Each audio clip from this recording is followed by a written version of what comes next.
Okay. So I hope my screen is visible. So if you recall, we did cover 26 and 25 and 26, these two maths in the last class, right? Oxfield and Yellow Limited. So does anyone have any questions or confusions on these two, two maths? So these are like exam standard questions.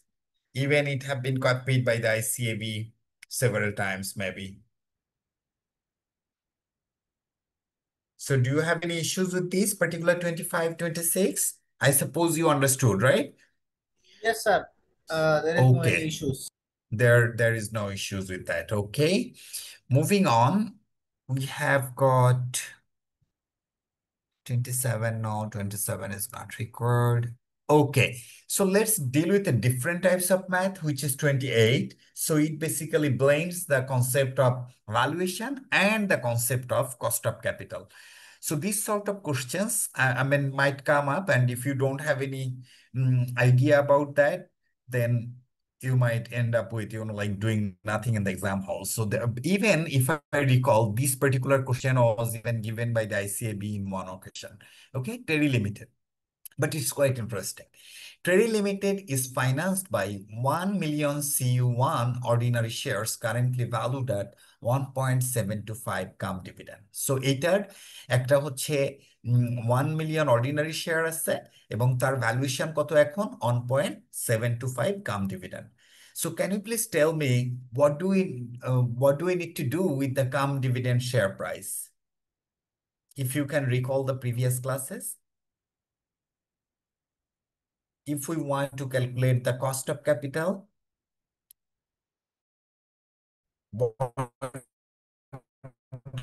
Is dividend do included we price? need to do?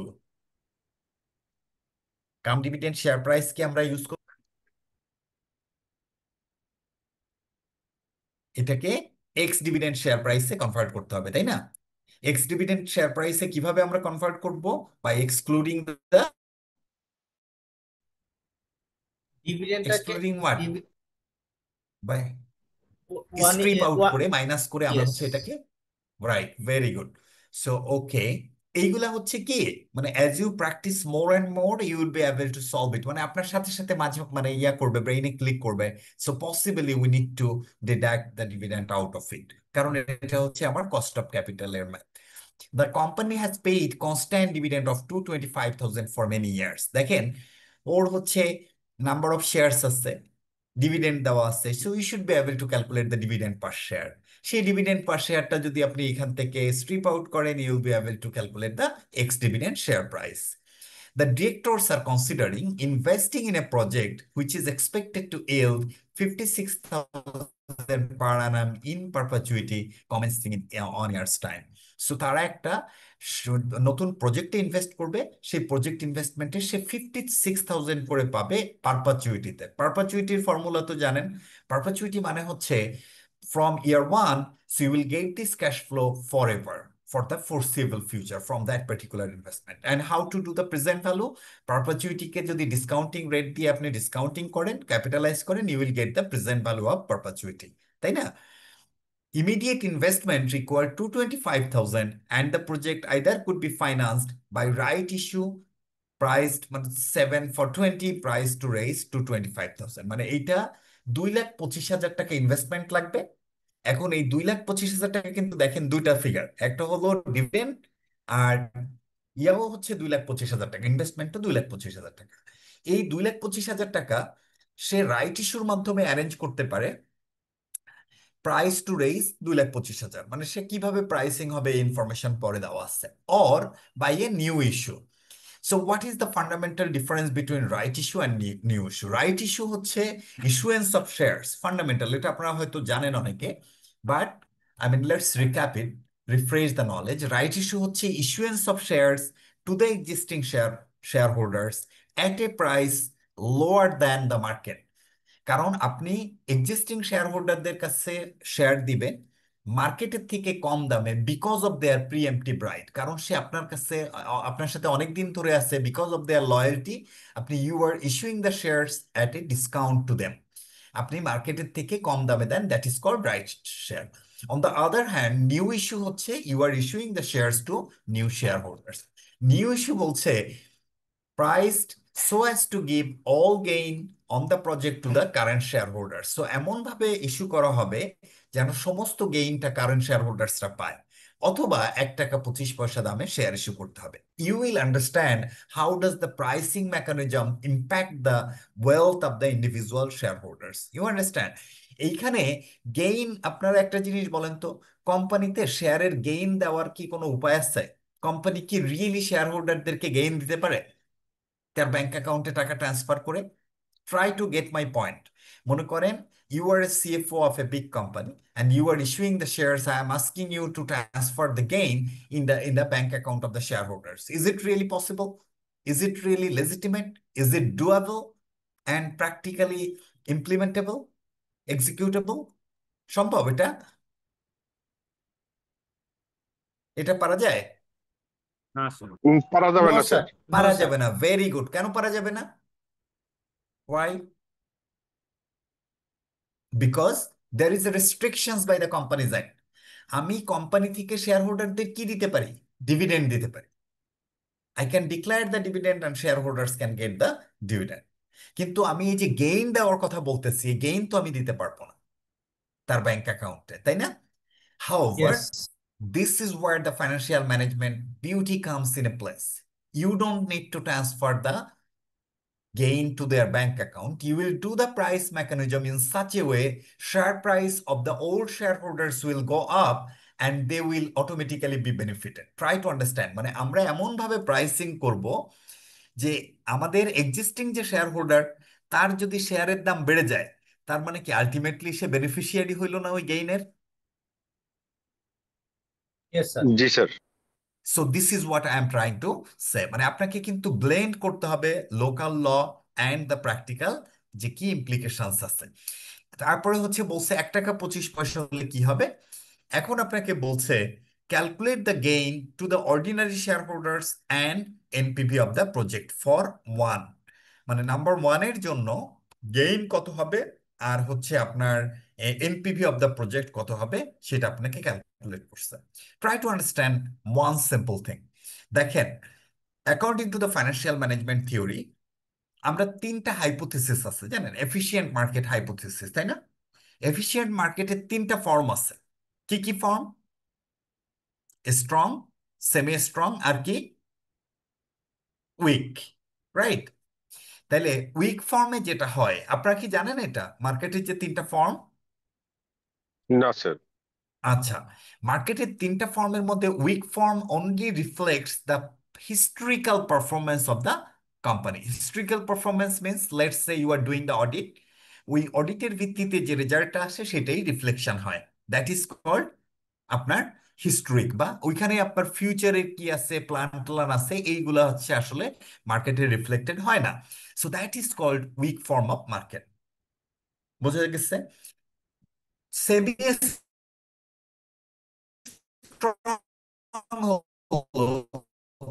Week plus published, মনে past plus public মানে হচ্ছে আপনার audited accounts plus হচ্ছে কোম্পানির যদি কোনো বড় কোনো প্রজেক্ট নেয়, সেই প্রজেক্টের যে ইনফরমেশন যদি সে পাবলিশ করে, that will be reflected in the share price, that is semi strong.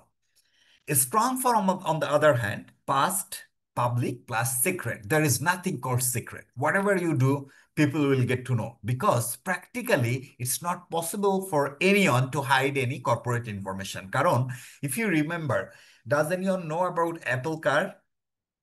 Apple একটা প্রজেক্ট নিয়েছিল, অ্যাপেল কার তৈরি করতে চাইছিল, বুঝছেন, ওই যে টেসলার মতন, হ্যাঁ, অটোমেটেড কার তৈরি করতে চাইছিল, and they invested billions of dollars and that project was undertaken very secretly. কিন্তু ওইখানে তো ইঞ্জিনিয়াররা কাজ করতো, ওইটার একটা প্রজেক্ট ম্যানেজার ছিল। So it's really not possible to like hide it from the public and analyst for the long time. Eventually এটা কিন্তু আসলে মার্কেটে এটা পাবলিশ হয়েছে। এখন ওইটা যখন পাবলিশ হয়েছে, শেয়ার প্রাইসে কিন্তু এটা রিফ্লেকশন করতেছে, কারণ when Apple does something, it's Apple, when Apple does something, they do with style, তাই না? They do with quality. So এই সব কারণে আপনার কিন্তু এটার মানে ওই যে সিক্রেট ইনফরমেশনটাও এটা শেয়ার প্রাইসে রিফ্লেক্ট হয়। সো এফিশিয়েন্ট মার্কেটে আমরা কেন why we're trying to like discuss all those things is যে যখন এই কোম্পানি একটা নতুন প্রজেক্ট নিচ্ছে 2,25,000 টাকা দিয়ে এবং they are going to get 56,000 and from that investment analysis they will have some NPV, তাই না?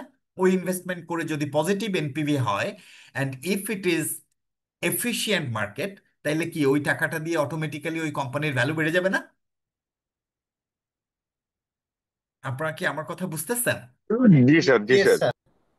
সো এইখানে আইডিয়ালি দেখেন, this is where the important discussion comes in place.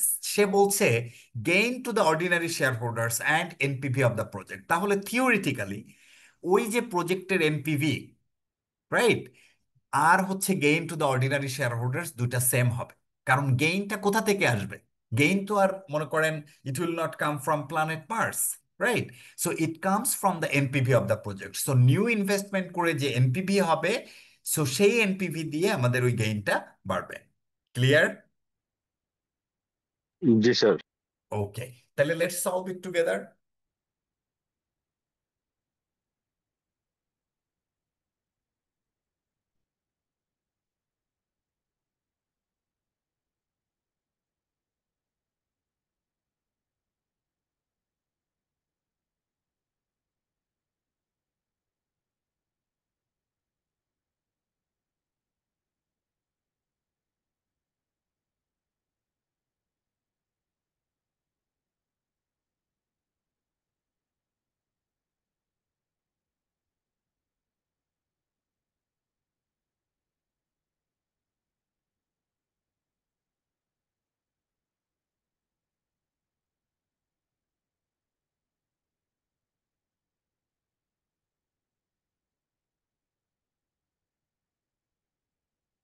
Excel share করছি, দেখা যায়?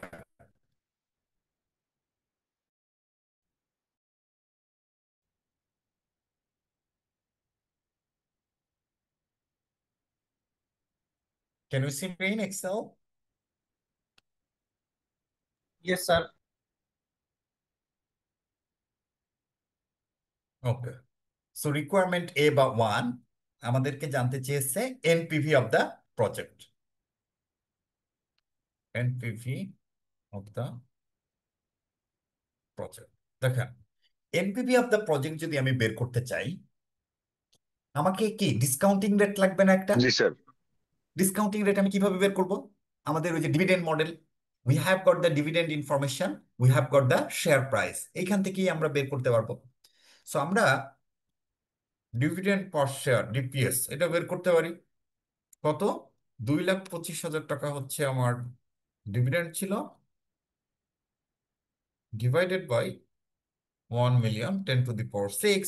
সো আপনি পেলেন এটা ডিভিডেন্ড পার শেয়ার। আমাদের শেয়ার কত ছিল? Share price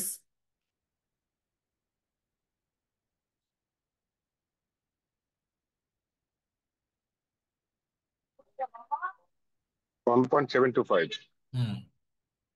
0.725। তাহলে পি জিরো মানে হচ্ছে এক্স ডিভিডেন্ড শেয়ার প্রাইস,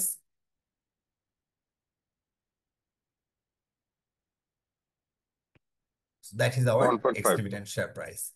এখন দেখেন, we have got the dividend, we have got the share price, and this is constant dividend. So constant dividend means there is no growth of the dividend, right? No তাহলে আমার কত হবে? No growth. So এটা হলো 0.15 or 15% is our কে। কোনো সমস্যা নাই। এখন যদি আমরা এনপিভি অফ দ্য প্রজেক্ট বের করতে চাই, সো এনপিভি আমাদের কিভাবে বের হয়? সিম্পলি পুট, আমরা present value of cash inflow minus initial investment বা ইনভেস্টমেন্ট, তাইলে আমরা NPV pi. So that company, the new investment will have 56,000 invest cash flow per annum in perpetuity. তাহলে 56,000 যদি পার annum আমার ক্যাশ ফ্লো হয়, তাহলে কি হবে? তাহলে পিভি অফ ক্যাশ ইনফ্লো কত হবে? আমাদের 56,000 per annum divided by discounting factor মানে 15%. Yes, sir. 15%, so that's the present value of cash inflow. Investment কত দরকার ছিল? 2,25,000.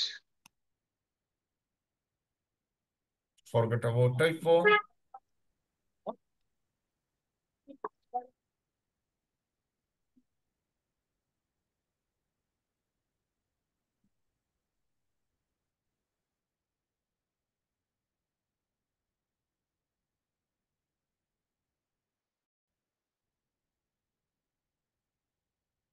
So this is our NPV. So I hope all of you understood this, right? So NPV of the project আমরা পেয়ে গেছি। এখন আরেকটা জিনিস ওরা জানতে চেয়েছে, সেটা হলো gain to the share holders. So gain to the share holders আমরা কিভাবে বের করতে পারি? Sorry, gain to the share holders বের করতে গেলে আমাদের ওভারঅল ওই কোম্পানির ভ্যালুয়েশনে কি ইম্প্যাক্ট হয়েছে সেটা আমাদের দেখা লাগবে না? সো কোম্পানির ভ্যালুয়েশন দেখেন, একটা জিনিস একটু খেয়াল করেন, আমাদের k equals to D0 divided by P0। P0 মানে কি? শেয়ার প্রাইস না? আমরা এটাকে we can write P0 equal to D0 divided by K। আমরা যদি এটা করি তাহলে কি শেয়ারের প্রাইস পাবো না? খেয়াল করছেন? From this formula we can find out the share price too. Do you notice the beauty? Interesting bit, যে আমাদের কস্ট অফ ক্যাপিটালের ফর্মুলা থেকে, মানে using the dividend model, we can find out the company valuation বা শেয়ারের প্রাইসও বের করা যায়। বুঝতে যাচ্ছে? Ji, Yes, sir. sir. Hello, okay. এখন question comes in, how do you do that? প্রথম কোশ্চেন হলো, আমাদের এক্সিস্টিং ডিভিডেন্ড কত ছিল এই কোম্পানিতে? 2,25,000 টাকা করে ডিভিডেন্ড দেয়, আর নতুন ইনভেস্টমেন্ট থেকে 56,000 টাকা আসবে। তাহলে টোটাল ডিভিডেন্ড কত হবে আমাদের? আমরা অ্যাসিউম করতেছি এন্টায়ার অ্যামাউন্ট সে ডিভিডেন্ড হিসাবে দিয়ে দিবে।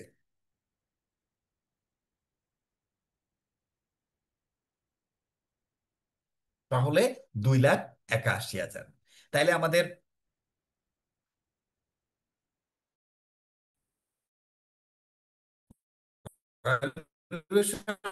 কত হবে after investment? 2,81,000। So valuation will be this much, তাই না? আফটার নিউ ইনভেস্টমেন্ট ভ্যালুয়েশন কিন্তু এটা হয়েছে। এখন আমাকে বলেন, ওর এক্সিস্টিং একটা ভ্যালুয়েশন আছে না? সেটা কত ছিল? 1 মিলিয়ন শেয়ারস ইন্টু 1.5, তার মানে হচ্ছে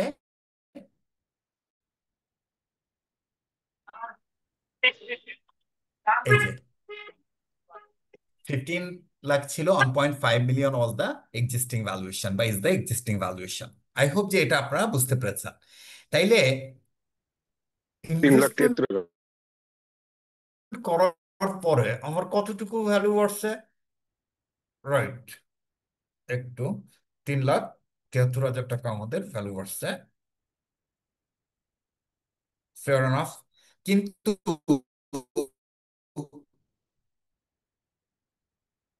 এটা তো, ওয়েট ওয়েট ওয়েট,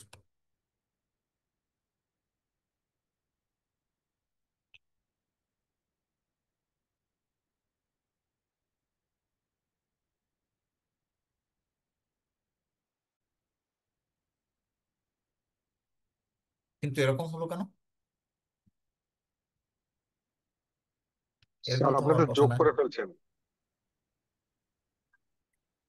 হ্যাঁ, তো যোগ তো হবেই, কারণ এটা যদি আমি মাইনাস দেই, এই মাইনাস দিলে তো এটা হইতেই পারে।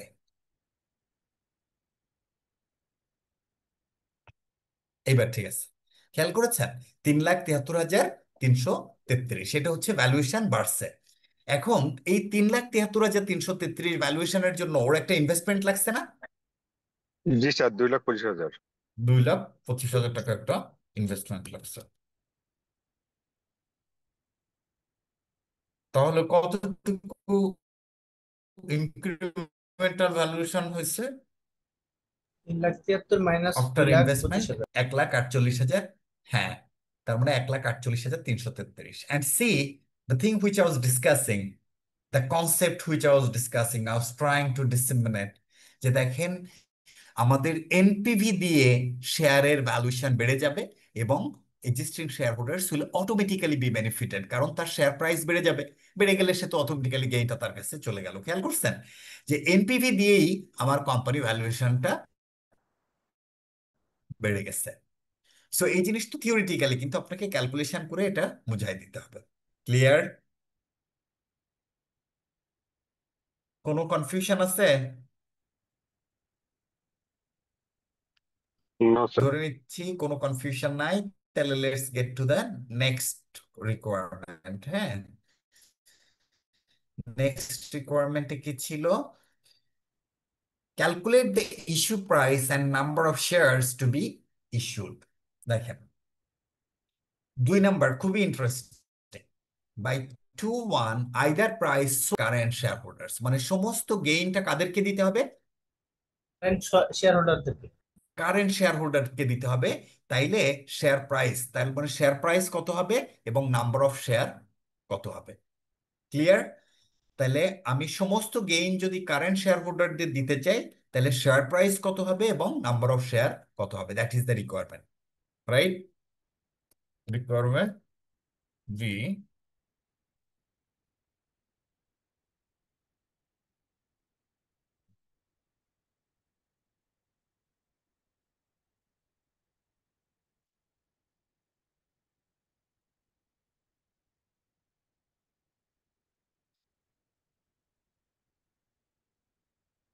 Existing shareholders. Remember, I was discussing যে এই গেইন তো আর ব্যাংক অ্যাকাউন্টে ট্রান্সফার করা যায় না। সো এমন ভাবে করতে হবে যেন পুরো গেইনটা এক্সিস্টিং শেয়ার হোল্ডারদের কাছে যায়। দেখেন এক্সিস্টিং শেয়ার হোল্ডারের এক্সিস্টিং শেয়ার প্রাইস কত?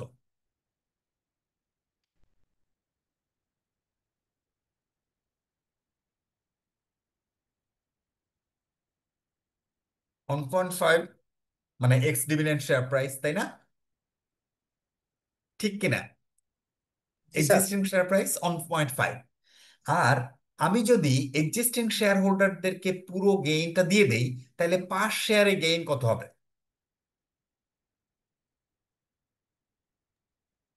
1,48,000 divide by 10 million. Right, 1,48,333 divided by 1 million, তাই না? 3, 4, 6, তাইলে হচ্ছে এটা হলো। দেখেন এটারে আমি এখন যোগ করি, তারপরে এটার ইয়েটা আমি বলতেছি।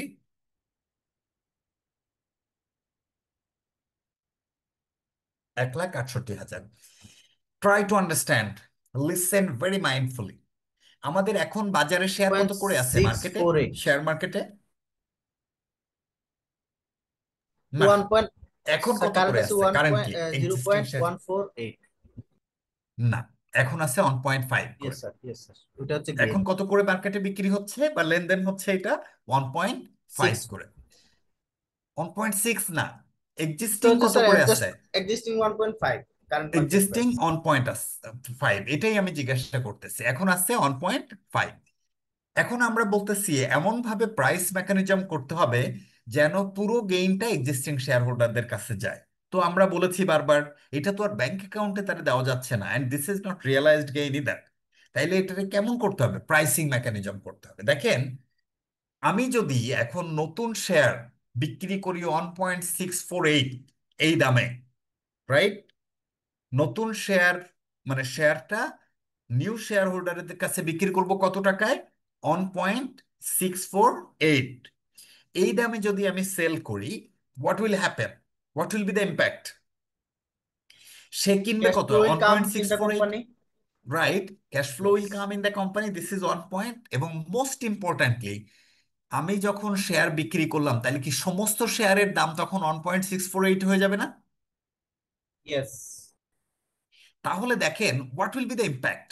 ইম্প্যাক্ট হলো এক্সিস্টিং শেয়ার হোল্ডার সে কিনে 1.648, তার শেয়ার 1.648ই থাকবে, সরি এক্সিস্টিং না, নিউ শেয়ার হোল্ডার। তার মানে they will be in no gain no loss situation, whereas existing share হোল্ডাররা দেখবে ঘুম থেকে উঠে 1.5 এর শেয়ারের দাম হয়ে গেছে 1.648। তার মানে কি তার অটোমেটিক্যালি গেইনটা তার কাছে চলে গেল না? ইয়েস, চলে আসলো। আপনারা কি বুঝতে পারছেন পুরো কনসেপ্টটা এভরিওয়ান? জি sir. Very good, very good. তো ভালোই বুঝছেন তাহলে, বোঝা যায়। গুড। তাইলে এখন কতগুলো আমার নাম্বার অফ শেয়ার ইস্যু করতে হবে?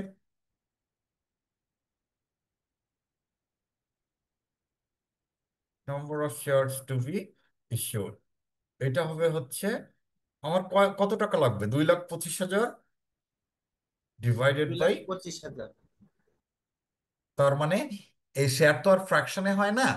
সো আপনার এটা হবে হচ্ছে 1,00,000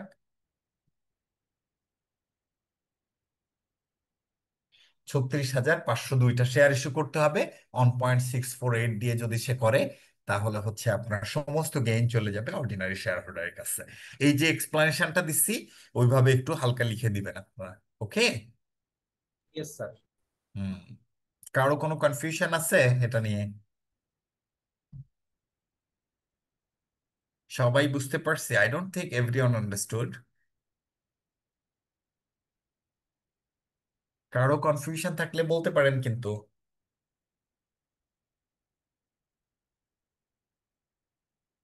Does everyone really understand this?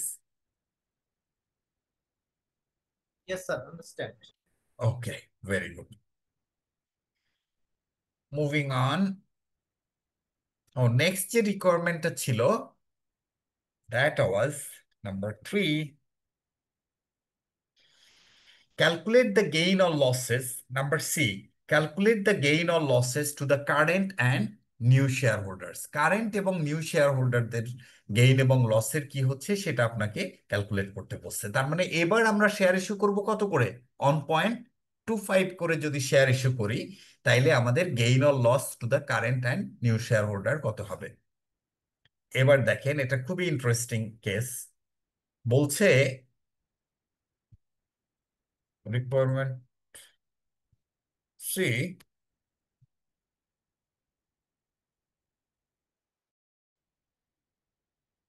should add 1.25। তাহলে কারেন্ট এবং নিউ শেয়ার হোল্ডারদের কি ইস্যু, মানে সিচুয়েশন হবে দেখেন। যদি আমরা 1 টাকা 25 পয়সা করে শেয়ার ইস্যু করি, তাহলে কতগুলো শেয়ার ইস্যু করতে হবে? মানে নতুনদেরকে আমরা শেয়ার ইস্যু করতেছি, তাহলে 2,25,000 ডিভাইডেড বাই 1.25। প্রথমে বলেন, এটা কি, is it a good news for existing share holder or bad news? Sir bad news sir. Bad news, very good. কারণ হচ্ছে আমার এক্সিস্টিং শেয়ারের দাম তো 1 টাকা 50 পয়সা করে, ও কেন আবার 1 টাকা 25 পয়সা করে শেয়ার ইস্যু করতেছে? এনিওয়ে, যদি করে থাকে, তাইলে আমার কতগুলো শেয়ার ইস্যু করতে হচ্ছে? 1,80,000 শেয়ার ইস্যু করতে হচ্ছে, রাইট? তাহলে টোটাল নাম্বার অফ শেয়ার কত হবে?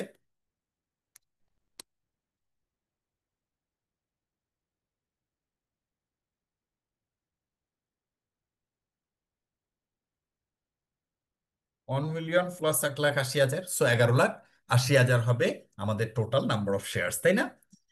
এই যে টোটাল নাম্বার অফ শেয়ার্স হলো, এখন দেখেন আমাকে প্রপোর্শনেটলি ই করতে হবে। দেখেন, এক্সিস্টিং শেয়ার হোল্ডারদের কথা যদি আমি ধরি, তাদের কি situation?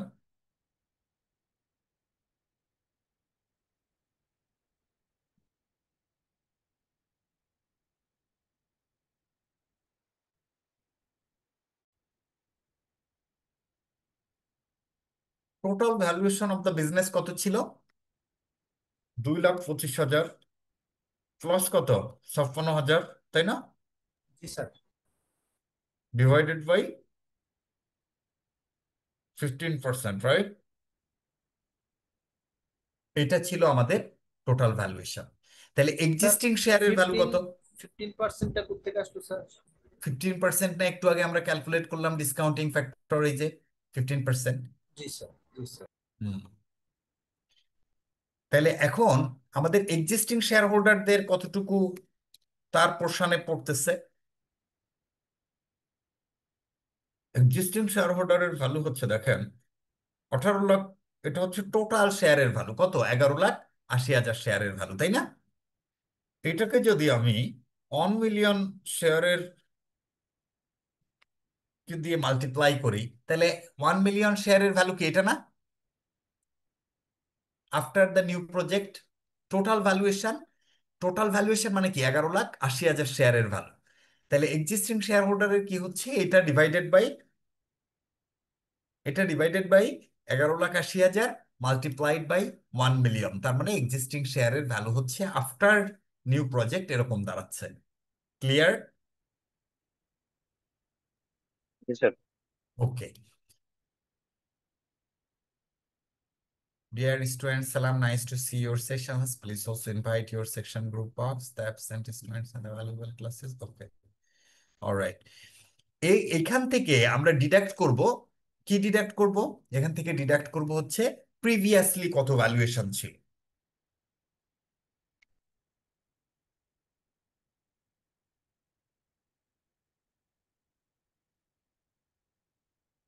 Was 1.5 into 10 to the power 6।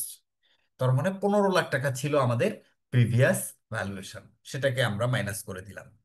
তাইলে আমরা দেখি এক্সিস্টেন্স ইসের কি অবস্থা হচ্ছে। Existing share holders are getting, এই যে 87,850 টাকা। অ্যাপারেন্টলি যদিও মনে হচ্ছিল যে 1 টাকা 25 পয়সা করে যদি করা হয়, it's a bad thing, but still দেখেন ওই যে because of this number of shares, কারণ ওইখানে তো মাত্র অল্প শেয়ার, 1,80,000, এই কারণে আসলে খুব বেশি প্রবলেম হয় নাই। রাদার এক্সিস্টিং শেয়ার হোল্ডার একটু বেনিফিট পাইছে। কত পাইছে? 87,581। নিউ শেয়ার হোল্ডারদের কি হচ্ছে?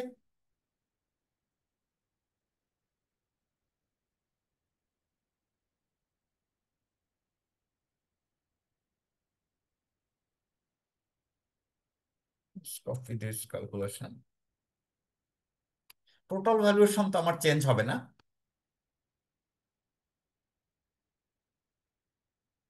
নিউ শেয়ারের ভ্যালু কত হবে? এটা হবে, দেখেন, 18 লাখ ডিভাইডেড বাই কত? ওই যে 11,80,000।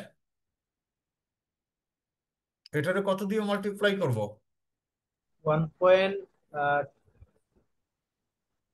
1.25 মিনিট হচ্ছে। কেন 1,80,000 দিয়ে? আমার স্যার, তো নিউ শেয়ার্স এর টোটাল ভ্যালু কত? জি স্যার, এক টোটাল তো লাখ এক লাখ আশি আশি হাজার সো এটা দিয়ে মাল্টিপ্লাই করলাম। কিন্তু নিউ শেয়ারের এই যে ভ্যালুয়েশনটা হলো, ওর তো একটা ইনভেস্টমেন্ট দরকার হচ্ছে। সেই ইনভেস্টমেন্টটা কত? 2,25,000। সেটাকে আমরা নিয়ে নিলাম। আলটিমেটলি একটা জিনিস চেক করবেন, এই গেইন দুইটা যোগ করে কিন্তু ওই এনপিভি সমান হবে ওই যে 1,48,333। তার মানে 1 টাকা 25 পয়সা করে যখন শেয়ার ইস্যু করা হচ্ছে, গেইনস আর বিং স্প্লিট। আমাদের এই শেয়ারটা, গেইনটা স্প্লিট হয়ে যাচ্ছে between existing share holders and new share holders. Clear? Sir yes sir. একটু টোটাল ভ্যালুয়েশনটাকে আবার দেখাবেন, একটু নেটের প্রবলেম হয়ে গিয়েছিল। কোনটা কোনটা? স্যার টোটাল ভ্যালুয়েশনটা এটা পাওয়াটা কি হয়? ও টোটাল ভ্যালুয়েশন তো ইজ ভেরি ইজি। কারণ হচ্ছে ওই যে আমাদের 2,25,000 টাকা ছিল না ডিভিডেন্ড, এক্সিস্টিং ডিভিডেন্ড, তার সাথে 56,000 যে নতুন প্রজেক্টের ডিভিডেন্ড আসতেছে, সো দুইটা আমরা ধরে নিচ্ছি পুরোটাই ডিভিডেন্ড হিসেবে পেমেন্ট হবে। সো আমরা দুইটা হলে 2,25,000 প্লাস 56,000। এটা যদি পারপাচুইটিতে প্রতি বছরই সে ডিভিডেন্ড হিসাবে পেমেন্ট করে, ওরা 15% দিয়ে করলাম, ক্যাপিটালাইজ করলাম, করে আমরা পেয়ে গেলাম। ক্লিয়ার? হ্যাঁ sir, clear, thank you sir. Hmm. Okay. আচ্ছা, এবার আসেন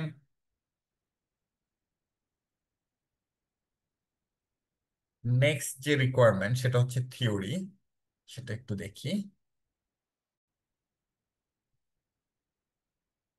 Here we go. Number D. Number ডিতে বলেছে discuss the factors which directors of the company should consider in determining the pricing and timing of the right issue. বলেছে যে কোন কোন factor গুলা চিন্তা করা উচিত প্রাইসিং এবং timing of the right issue. প্রথমে হচ্ছে যদি আমি টাইমিং এর কথা বলি, দুইটা আসলে একটা আরেকটাকে কমপ্লিমেন্ট করে। টাইমিং হচ্ছে এমন সময় শেয়ার ইস্যু করা উচিত যখন শেয়ারের প্রাইস হায়েস্ট থাকে। এটা কিন্তু রাইট ইস্যুর কথা বলতেছে, মানে শেয়ার মার্কেটে যখন শেয়ারের প্রাইস হায়ার থাকে তখন একটা গ্রুপ বলে যে এই টাইমে শেয়ারের প্রাইস শেয়ার ইস্যু করা উচিত। কারণ হায়ার যদি থাকে তাহলে কি আপনাকে lesser number of shares issue করতে হবে, তাই না? এবং lesser number of shares issue করলে বেশি দামে ইস্যু করতে পারবেন, এবং এটা দিয়ে আপনার ভবিষ্যতে যে ডিভিডেন্ড কস্ট আসবে সেটাকে কম্পেনসেট করতে পারবেন, আপনার যে ইস্যু কস্ট আছে সেটাকে কম্পেনসেট করতে পারবেন। It's a good thing. However, there is another logic which is like completely 360 degree around, তাই না? কিরকম? একটা গ্রুপ বলতেছে শেয়ার প্রাইস যত লোয়েস্ট হবে সেই সময়ে দেওয়া উচিত, কারণ এটা হচ্ছে we are issuing the shares to the existing share holder, so it doesn't really matter whether we are issuing the shares at higher price or lower price, কারণ আমি তো এক্সিস্টিং শেয়ার হোল্ডারের কাছে ইস্যু করতেছি। That's logic is also logical and scientific. আরেকটা গ্রুপের এই যে কম দামের কথা বলতেছে, দ্যাটস অলসো ভ্যালিড। কেন? কারণ কম প্রাইসে যখন হবে শেয়ারের দাম কোনো অবস্থাতেই ওর নিচে যাবে না, কোনো শেয়ার আনসাবস্ক্রাইব থাকবে না, এই কারণে দ্যাটস লজিক ইজ কারেক্ট। আর প্রাইসিং এর কথা যেটা বললাম, হায়ার প্রাইস আপনার জেনারেলি প্রেফার্ড। সো বেসিক্যালি এই দুইটা একটা আরেকটাকে কমপ্লিমেন্ট করে, time and price those are interrelated. So এই কনসেপ্টটা জাস্ট লিখে দিলেই হয়ে যাবে। আমি কি বুঝাইতে পারছি?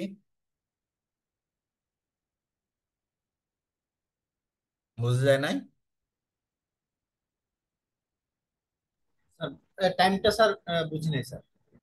টাইম মানে হচ্ছে যে টাইমে শেয়ার প্রাইস বেশি থাকবে সেই টাইমে শেয়ার ইস্যু করা উচিত, সেটা বলেছে। তার মানে কি টাইম আর প্রাইস একাকার হয়ে গেল না?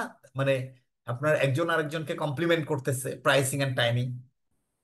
জি জি স্যার। স্যার। হুম, এটা ওকে। Moving on.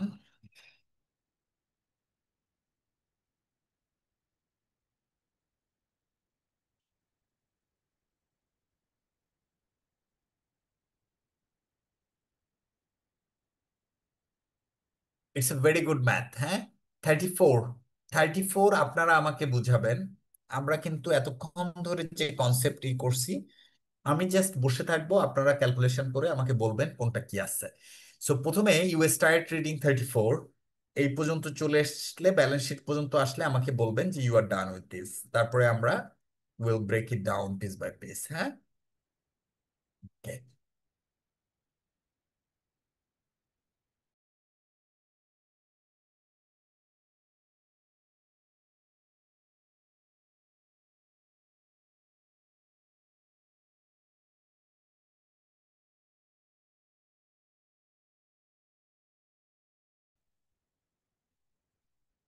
কি শেষ হয়নি পড়া? জি স্যার। আচ্ছা, পরেরটা দেখেন, ব্যালেন্স শিটটা। স্যার ডেটটা একটু হচ্ছে স্যার। ডেট কি বলছে?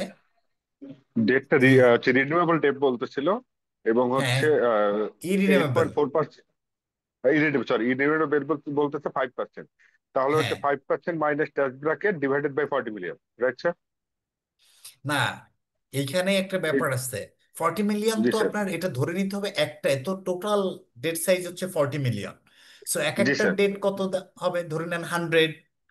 ঠিক আছে, ওকে 100 স্যার। টাকা করে ওকে বা স্যার। $100 করে এক একটা। কিন্তু ওকে, মানে তার প্রিপেয়ার মার্কেট, শেয়ার যেভাবে ধরছি। হ্যাঁ হ্যাঁ হ্যাঁ, কিন্তু তার মার্কেট প্রাইস কত এখন? 50%, তার মানে হচ্ছে 50। তার মানে 100 টাকার বন্ড হয়ে যাবে 50 টাকা। So 5 divided by 50 into 1 - t, সেই ফর্মুলায় হবে। ক্লিয়ার? স্যার আর বুঝতে পারিনি, মিস করে ফেলছি। কারণ এটা তো বলছে যে which have a current market price of 50%, মানে 100 টাকার বন্ডের দাম কত? 50%। হ্যাঁ, এই 50 টাকা। কারণে। জি, জি, এই আর কি। Okay sir. হ্যাঁ, হ্যাঁ তামিম, হ্যাঁ পরেরটা পড়েন। হ্যাঁ,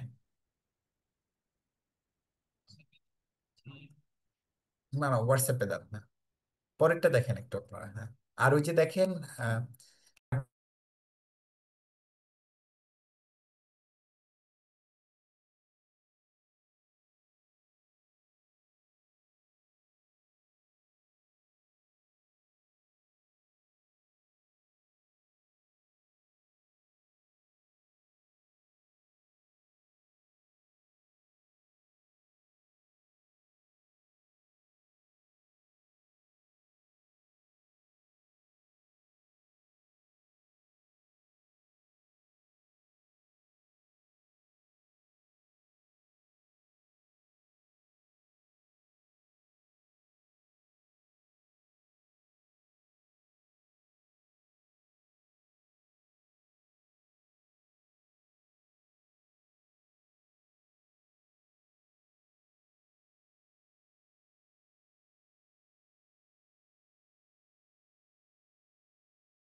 আপনাদের পড়া হয়েছে, এইবার আমাকে বলেন calculate the company's weighted average cost of capital using company's dividend growth forecast. তাইলে এটা একটু আপনারা করেন, করে আমাকে বলেন তো যে weighted average cost of capital কত using the capital structure and everything. এটা কি পারা যাবে?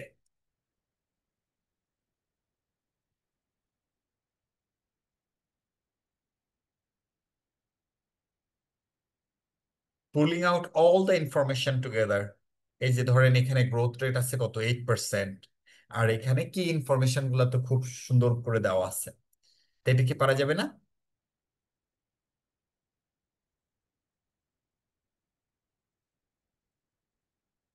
আপনারা কি, কেন, please show me the calculation. After doing that I am giving you like 5 minutes, 6 minutes, পারা যাবে?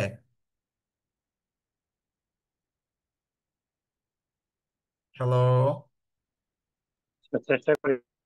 আচ্ছা ঠিক আছে, চেষ্টা করে আমাকে ই করবেন, হ্যাঁ, বলবেন যখন once you are done, let me know যে you have done that, okay? It's fairly easy if you understood the previous class.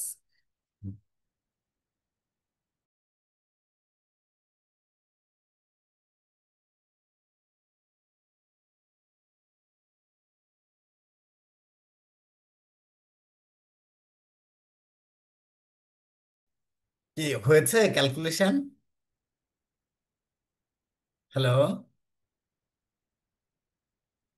Have you been able to do that? Hello?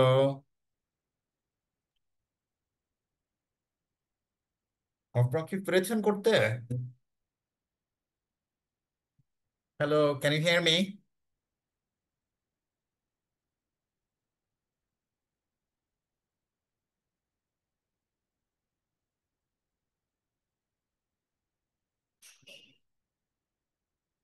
পারা যায় না?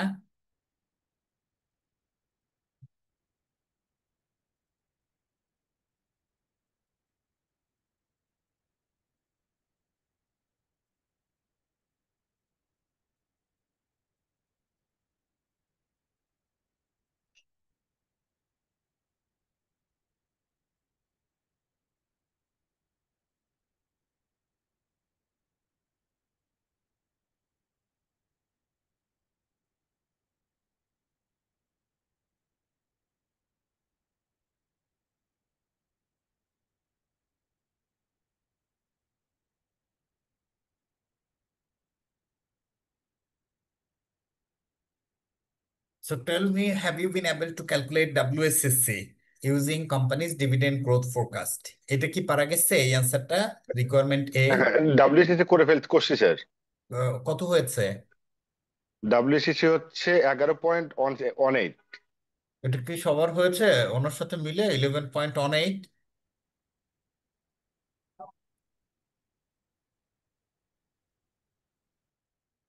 আচ্ছা, অন্যরা মনে হয় করে নাই, না করলে নাই। বিতে বলেছে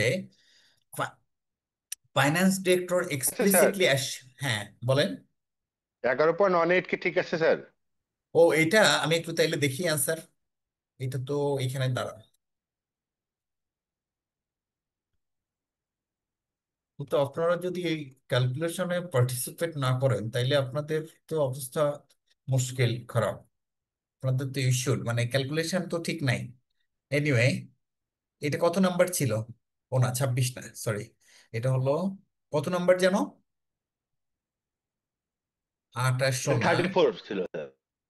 দাঁড়ান একটু একটু একটু আমি 34টা বের করি। 34 ছিল sir. Hmm hmm. 22, 23, 34 is here. এই যে প্রথমে দেখেন কস্ট অফ ইকুইটি, ওই যে 5 পেন্স হচ্ছে ডিভিডেন্ড, 8% করে পারপাচুয়াল গ্রোথ, 1.5 শেয়ার, তাহলে হচ্ছে 11.6। ওই যে 5/50, ওই যেটা বললাম 100 টাকার বন্ড 50 দিয়ে 7% হয়েছে। কস্ট অফ প্রেফারেন্স শেয়ার 8.4 এটা, সো এটা হচ্ছে 11.27। সো ইটস ঠিক আছে। আপনি দেখেন এই যে এটার পরে হচ্ছে আপনার মার্কেট ভ্যালু বের করছে, মার্কেট ভ্যালু বের করে 11.27। দেখেন তো কারো কোনো সমস্যা আছে কিনা ক্যালকুলেশনে? ফ্র্যাকশনের কারণে 1.78 হচ্ছে sir. That's fine, that's 1.8 fine. আসছে। হুম হুম, দ্যাটস ওকে। আর কেউ তো মনে হয় করে নাই। হুম, ভারী মুশকিল। আচ্ছা ঠিক আছে, তাহলে আমরা ধরে নিলাম যে এটা ঠিক আছে। Moving on.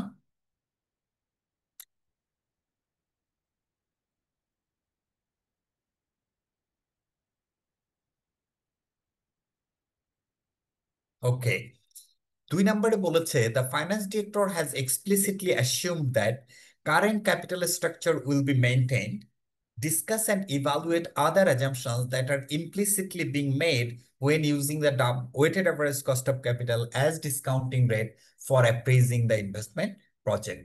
আমরা very first কোশ্চেনে, যে এক্সাম স্ট্যান্ডার্ড কোশ্চেনে, I did discuss about all those concepts, যে এই যে ফাইন্যান্স ডিরেক্টর এক্সপ্লিসিটলি অ্যাসিউম করছে capital structure will be maintain, এটা কি কিভাবেই করা যায়? Using the weighted average cost of capital as the discounting rate for appraising investment project. তো এখানে বলেন তো কি করা যায়, মানে এটার অ্যান্সার কি হবে? আদার কি কি অ্যাজাম্পশনস আছে ডাব্লিউএসসিসি কে আপনার ডিসকাউন্টিং ফ্যাক্টর হিসাবে ইউজ করতে গেলে? কিছু অ্যাজাম্পশনস আছে না? জি স্যার। সেই মূল অ্যাজাম্পশনস অ্যাজাম্পশনটা গুলা কি হচ্ছে কি? এরকম হবে স্যার, যে সেটা হচ্ছে হুম, ওয়েটেড এভারেজ কস্ট অফ হচ্ছে যে ক্যাপিটাল স্ট্রাকচারের যে প্রপোর্শনেটটা আছে এটা সেম থাকতে হবে। রাইট। নতুন প্রজেক্টের বেলাতেও এটা সেম হতে হবে, এটা হ্যাঁ, একটা মানে ও মেইন বলছে অ্যাজাম্পশন যে স্যার। মনে করেন এই অ্যাজাম্পশনস আছে, আর কি কি আছে? What other assumptions are implicitly being made? এর আরেকটা অ্যাজাম্পশন হচ্ছে ডিভিডেন্ড। আমরা যেহেতু ডিভিডেন্ড ডিসকাউন্ট মডেল করেছি, ওইখানে যে গ্রোথটা ধরেছি, ধরে নেবে পরবর্তী প্রজেক্টের জন্য মানে পরবর্তীতে ওই নো গ্রোথটা নো নো, ঠিক থাকবে। এরকম আন্দাজে বললে হবে না। প্রথমে বলছে ক্যাপিটাল মিক্স বা কারেন্ট ক্যাপিটাল স্ট্রাকচার সেম থাকবে। 2 নাম্বার হলো এই যে আপনার ডেটের যে ইন্টারেস্ট রেট, এইটাও সিমিলার রেটে থাকবে। তারপরে কি ট্যাক্স রেট সিমিলার রেটে থাকবে। বিজনেস রিস্ক, প্রথমটা হলো বিজনেস রিস্ক সিমিলার হবে, তাই না? আর একটা হলো project is insignificant in nature, তাহলে হচ্ছে আপনার এটা ইউজ করা যাবে। এটাই তো আমাদের অ্যাজাম্পশনস। Okay sir. ঠিক আছে, আর আরেকবার নিজের একটু রিপিট মতন করবেন, করে। আমি একটু রাইট আপ করতাম। এটা রাইট আপ অলরেডি আপনার ওই যে আগের কোশ্চেনে বলা আছে, ওইটার অ্যান্সার দেখে নিয়েন। ওইখানে ওকে বলা স্যার। আছে কি, নাম্বার 1 বিজনেস রিস্ক সেম থাকবে, ক্যাপিটাল স্ট্রাকচার বা ক্যাপিটাল মিক্স সেম থাকবে, এই ইন্টারেস্ট রেট সেম থাকবে, আর হচ্ছে ট্যাক্স রেট সেম থাকবে। আর একটা হচ্ছে এক্সেপশন, সেটা হলো যদি নতুন ইনভেস্টমেন্টটা ইনসিগনিফিকেন্ট ইন নেচার হয়, তাহলে কারেন্ট ডাব্লিউসিসি অটোমেটিক্যালি ইউজ করা যাবে। এটাই তো, ঠিক আছে। আচ্ছা, সি নাম্বারে বলেছে use the version of Gordon growth model based on earnings retention G equals to R into B to calculate an alternative dividend growth rate for the company. So একটা ডিভিডেন্ড গ্রোথ কত আছে? 8%। এখন যদি Gordon growth মডেলে করা হয়, তাহলে growth rate কত হবে সেটা আপনাকে ক্যালকুলেশন করতে বলছে। গর্ডন গ্রোথ মডেলের ইয়া কি? G equals to R into b. R মানে কি? Return r. Accounting rate of return. জি স্যার। আর বি মানে হচ্ছে রিটেনশন জি স্যার। রেশিও, তাই না? তাহলে এইখানে দেখেন আমাদের টোটাল প্রফিট কত হয়েছে? Profit after 30 tax, interest, 30 million sir. Dividend 30 million. তাহলে 30 ডিভাইডেড বাই হচ্ছে আমাদের 410 হচ্ছে নেট অ্যাসেট। তাহলে 30 ডিভাইডেড বাই 410 করলে আপনি কি আর পেয়ে যাবেন না অ্যাকাউন্টিং রেট অফ রিটার্ন, জি স্যার। রাইট? আচ্ছা, এইবার 30-র মধ্যে 10 মিলিয়ন হচ্ছে আপনার ইয়া করে দিয়েছে, ডিভিডেন্ড দিয়েছে। তাহলে আপনার আর্নিংস রিটেনশন রেশিও কত সেটাও আপনি বের করতে পারবেন। 10/20, sorry 20/30, two sixty six third sir, point two six third seven হচ্ছে two retention. Third retention ratio. তাহলে রিটেনশন রেশিও হলো, আর হচ্ছে অ্যাকাউন্টিং রেট অফ রিটার্ন হলো, দুইটাকে মাল্টিপ্লাই করলে কি গর্ডন গ্রোথ মডেলের জি পেয়ে যাবেন না? জি স্যার। হুম। আমার প্রশ্নে দেওয়া ছিল 8%, কিন্তু এটা হচ্ছে 4.9%।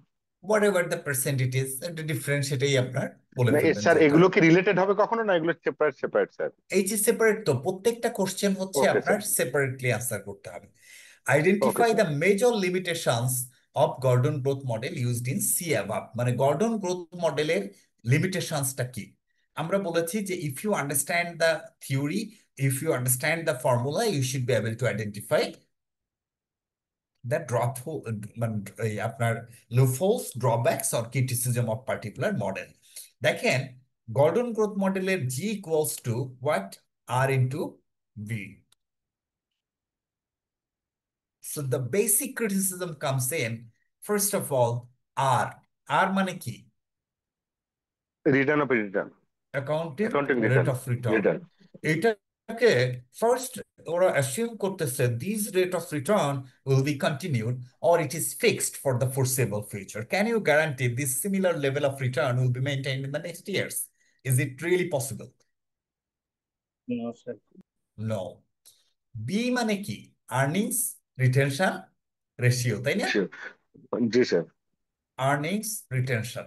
So you are assuming in these particular cases that 2/3 of the earnings will be retained and it will be continued in the foreseeable future and it will be maintained in the foreseeable future forever. Is it practically possible? No, sir.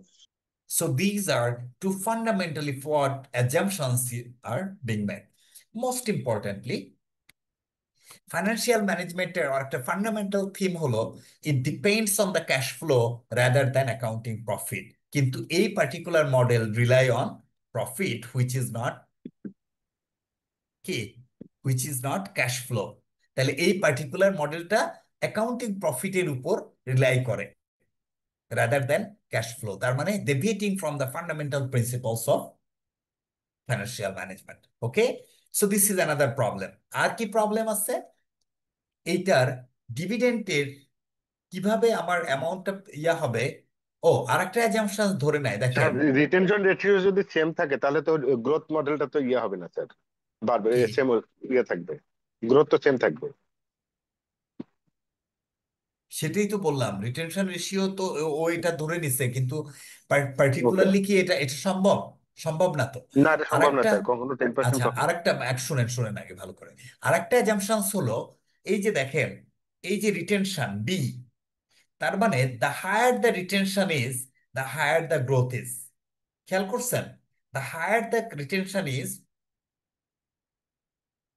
higher retention will lead to higher growth. তাহলে higher retention, এই যে দেখেন formula অনুযায়ী যদি আপনার রিটেনশনটা 2/3 না হয়ে 2.5/3 এরকম যদি হয়, তাহলে কি গ্রোথ রেট বেড়ে যাবে না? কিন্তু practically higher retention doesn't mean, might not mean যে হায়ার গ্রোথ।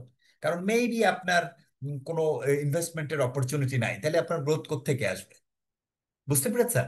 তাহলে এই যে ধরনের criticism, these are implicitly being made, these are automatically being made whenever you are going to use the Gordon growth model. মানে Gordon growth মডেলের সাথে এই assumptions গুলো আছে। এবং again what I'm trying to say, if you understand the formula, if you can interpret the formula nicely, you should be able to identify the drawbacks or criticism of that particular formula.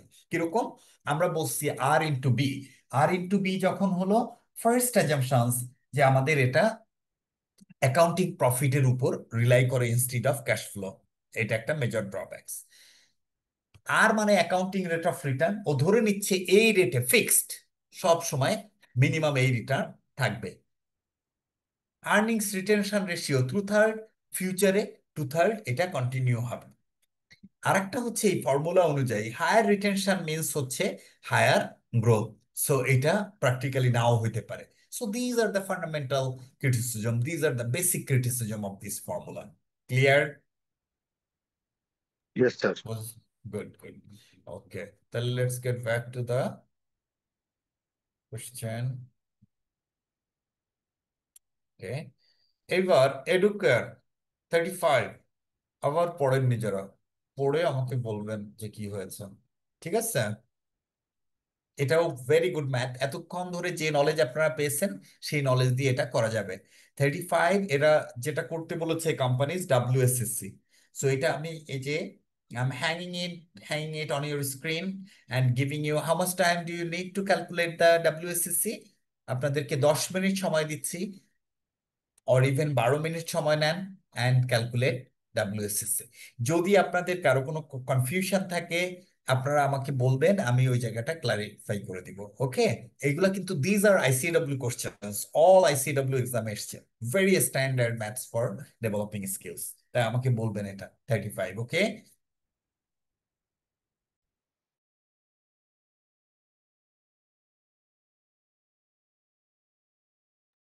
Hello, আপনারা কি ম্যাথটা solve করতে পারছেন? Hello, can you hear me?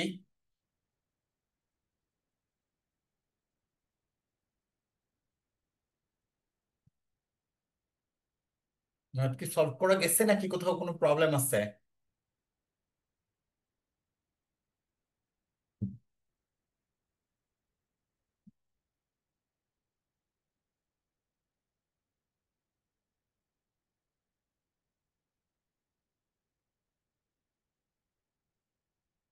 তাহলে আমি ধরে নিচ্ছি আপনারা এটা পারতেছেন, তাই তো? আমি জানি যে এখানে দেয়ার ইজ এ মানে critical problem, but none of you really bother it, so why should I bother? হ্যাঁ, সো আমি ধরে নিচ্ছি যে all of you understood this, but এখানে কিন্তু একটা ভ্যালুয়েশনের ইয়ে আছে, সেই আপনার ডেটের। সো আপনারা যেহেতু এটাই মানে এত সিরিয়াস না, তাহলে আমার এত সিরিয়াস হওয়ার তো কোনো দরকার নাই, তাই না? And I am on record, so if you guys don't pay attention, I really don't care to. Okay, আপনাদের খুবই খারাপ অবস্থা। আপনাদেরকে আমি একটা পুরো জিনিসটা আমি সলভ করিয়ে দিয়েছি, কিভাবে ডেটের কস্ট ক্যালকুলেট করতে হয়, প্রেফারেন্স শেয়ারের করতে হয়, লোন স্টকের করতে হয়, এবং এই ম্যাথটা দেওয়া হচ্ছে to test your knowledge whether you have been able to solve it, develop your skills, and you guys don't participate. So you guys take it for granted যে উনি ক্লাস নিচ্ছে, আমরা জাস্ট কি করি, ক্লাসে এসে নেচে গিয়ে চলে যাই। Is it the way, I mean you attend the class? এটা হইলো? সো এটা আমরা ধরে নিচ্ছি এটা হয়ে গেছে। I am not going to go over any of the theories too, কারণ you should be able to handle by yourself. Okay, আচ্ছা, আসেন নাম্বার 36। 36 করে আমরা শেষ করব আজকে। 36 ইজ শ্যাডেল ব্রোক, এটা আমরা সলভ করাই দিব। But do you guys really I mean understand your situation? You guys don't participate, আপনারা ক্লাসে পার্টিসিপেট করেন না, আপনাদেরকে ক্যালকুলেশন করিয়ে দিলাম and you none of you cooperate. মানে তাইলে আপনারা আবার and you still opt to become a CA? এত ইজি? খুব মুশকিল আপনাদের নিয়ে। এবার আসেন ওই শ্যাডেল ব্রুকের যেটা হয়েছে, আমরা এতদিন ধরে যে জিনিসটা শিখেছি সেটা হচ্ছে WSSC। আমরা we can use WSSC as discounting rate provided it meets all the implicit criteria by assumptions. What are those implicit criteria? Let us remind. So in our previous questions, I mean the one before, we did discuss যে whenever we use WSSC as a discounting rate, implicitly or explicitly we made few assumptions. কি assumptions গুলা কি বলতে পারবেন? Sir 4টা assumption ছিল sir. Right, কি ছিল? কোম্পানির এই কস্ট জুয়েল, মিক্স। Yes sir. 4টা অ্যাজাম্পশনের আগে বলেন what is the fate of this math? Did you understand this math? এই ম্যাথ করছেন? Number 35, no sir. এখানে আপনার যে ভ্যালুয়েশন আছে এটা আপনারা পারবেন?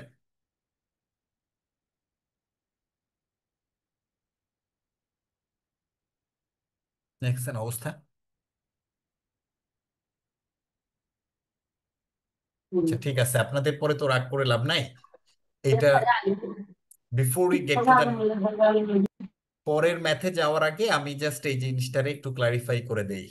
আসেন, এখানে দেখেন আমাদের ডাব্লিউএসসি ক্যালকুলেট করতে বলছিল না, আমরা we are going back to 35। হ্যাঁ, আপনাদের পরে তো আসলে এইভাবে করে লাভ হবে না। 35-এ এডুকেয়ারে আমাদের অর্ডিনারি শেয়ারের ক্যালকুলেশন আপনারা করতে পারবেন, এখান থেকে ডিভিডেন্ড দেওয়া আছে, গ্রোথ রেট দেওয়া আছে, সো আপনি ক্যালকুলেট করতে পারবেন, নো বিগ ডিল, রাইট?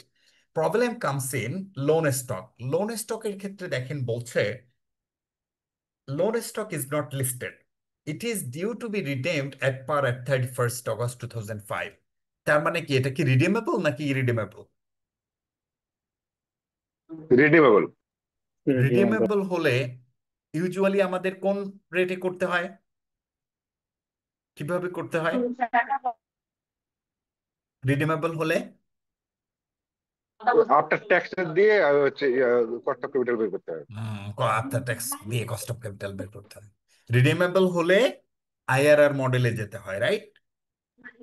কোন মডেলে যেতে হয়? আইআরআর মডেলে যেতে হয়। Interest is payable annually on 31st August, fine. এবং দেখেন এটা 2005-এ রিডেম হবে। এখন কোন সাল? 2003। তার মানে কয় বছর পরে রিডেম হবে?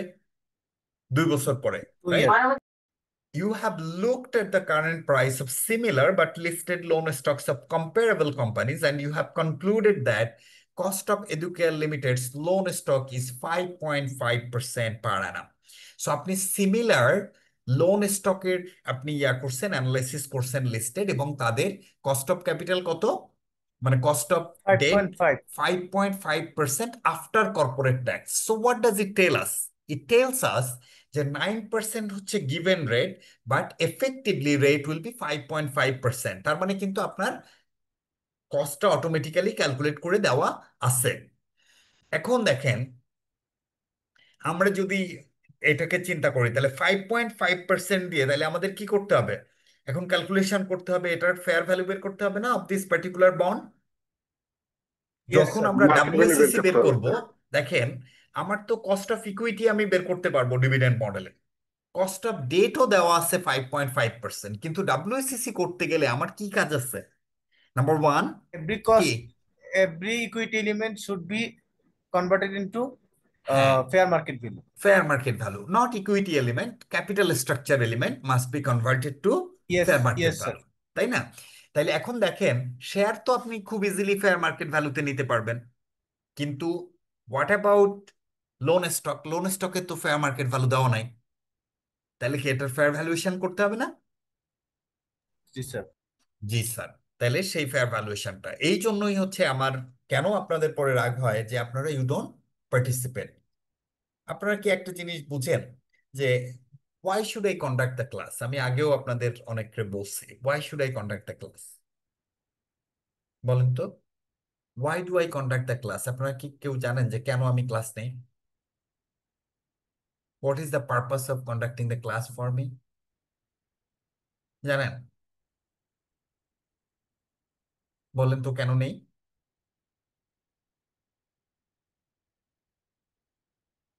কোনো আইডিয়া নাই? It's not because of money, it's because of যে my professional responsibility to my community, to my society. বুঝতে পেরেছেন? এইটা হচ্ছে, দ্যাটস দ্য হোল পারপাস। কিন্তু সেইখানে যদি আমি দেখি you are not cooperating, so why should I bother? বলেন। আচ্ছা, এখন এটারে আমরা ইসে চলে যাই, এক্সেলে চলে যাই। ওকে, so what we are trying to do is we are trying to calculate fair market value of bond, তাই না? ফেয়ার মার্কেট বন্ড আমরা তাহলে কিভাবে করবো? So, আসেন এইখানে 2003, 2004, 2004-এ হচ্ছে আমরা একটা দিব, 2005-এ একটা পেমেন্ট হবে, 2005-এ আর একটা পেমেন্ট হবে। সো আমাদেরকে বলেছে যে it is due to be redeem 31st August, interest you have looked at the current price and loan stock have concluded that, এটা ওকে। তাহলে 2004-এ আমরা প্রথমে ইন্টারেস্ট দিব। ইন্টারেস্ট কত দেখেন, 9% লোন স্টক 30 মিলিয়ন ছিল, তাইলে ইন্টারেস্ট কত, 30 × 9%, তাই না? Yes sir. এইখানেও আমাদের ইন্টারেস্ট লাগবে না 2005-এ, লাগবে। সিমিলার অ্যামাউন্ট ইন্টারেস্ট দিতে হবে 2.7, আর সরি 2.7 হবে। আর 2005-এ গিয়ে কি প্রিন্সিপাল আবার রিপেমেন্ট হবে না? স্যার এখানে জি স্যার, 30 মিলিয়ন। 2005টা স্যার দুইবার কেন স্যার? কারণ হচ্ছে 2005-এর 30 মিলিয়ন। শেষে গিয়ে আমাদের দুইটা পেমেন্ট হবে, ইন্টারেস্ট এবং প্রিন্সিপাল দুইটাই রিপেমেন্ট হয়ে যাবে না, ইয়েস স্যার। এই জন্য। এখন দেখেন এটা আফটার ট্যাক্স করতে হয় না always, after after tax, tax 70%। Right, 70%, very good. 70% করলাম, এখানেও আমরা 70% নিলাম, কিন্তু প্রিন্সিপাল কি আফটার ট্যাক্স হয়? প্রিন্সিপাল অলওয়েজ না স্যার। আপনার যে অ্যামাউন্ট আছে ফুল ভ্যালুতে হবে। আর আমাদের ডিসকাউন্টিং ফ্যাক্টর কত? 5.5। 5.5%, ভেরি গুড। তাহলে ফার্স্ট ইয়ারে কত হবে? 1/1.055। স্যার ডিসকাউন্ট রেটটা 5.5 নিলাম কেন স্যার? ও এইখানে তো বলেছে যে আপনার আফটার ট্যাক্স এফেক্টিভ রেট হচ্ছে 5.5। সো বেসিক্যালি ভ্যালুয়েশনের কনসেপ্ট হলো, এই আপনারা এই যে ই করে ফেলেন, শব্দ শোনা যায় অনেক, হ্যাঁ। কনসেপ্ট হলো যে ক্যাশ ফ্লোটা হবে ফিউচার ক্যাশ ফ্লো, সেই ক্যাশ ফ্লোকে অ্যাপ্রোপ্রিয়েট ডিসকাউন্টিং রেট দিয়ে ডিসকাউন্টিং করতে হয়। So what is the appropriate discounting rate for this particular bond? এই পার্টিকুলার বন্ডের এফেক্টিভ রেট হচ্ছে 5.5%, দেয়ারফোর অ্যাপ্রোপ্রিয়েট রেট ইজ 5.5%। বোঝা গেছে? জি স্যার। হুম। তাহলে সেকেন্ড ইয়ারে কি হবে? 1.1055 এর স্কোয়ার, তাই না?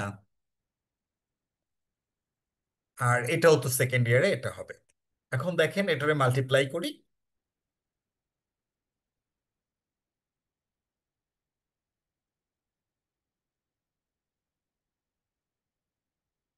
সামেশন করি,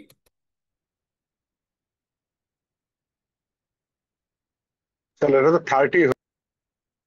এইটা 30.44 বা 30 হয়ে যাচ্ছে, মানে এটা আপনার ওই বুক ভ্যালুর কাছাকাছি হয়ে যাচ্ছে। সো ইটস ফাইন, অসুবিধা নেই, আমার ক্যালকুলেশন করে যেটা আসে সেটাই আমার result, that's not a problem. বোঝা গেছে? হ্যালো। জি স্যার। জি। হুম। তাইলে এইটা আমরা বুঝতে পারছি, তাই না? ওকে। তাইলে কারো কোনো কনফিউশন আছে কিনা? এটা কিন্তু বন্ড ভ্যালুয়েশনের একটা কনসেপ্ট, কিন্তু আপনারা দেখলেন, এটা কিন্তু আরেকটা আমি করছিলাম ওই যে শুরুর দিকে মনে হয় নাম্বার 2, এরকম একটা ম্যাথ কিন্তু আমরা করিয়ে দিয়েছিলাম, মনে ফার্স্ট আছে? ক্লাসে করছিলাম স্যার। হ্যাঁ, সেকেন্ড ক্লাসে করছিলাম, আগের ক্লাসে। জি স্যার। জি। হ্যাঁ, আচ্ছা। এরপরে আছে দেখেন, discuss the points made by your colleagues. এইগুলা একটু আমরা পড়ে যাই।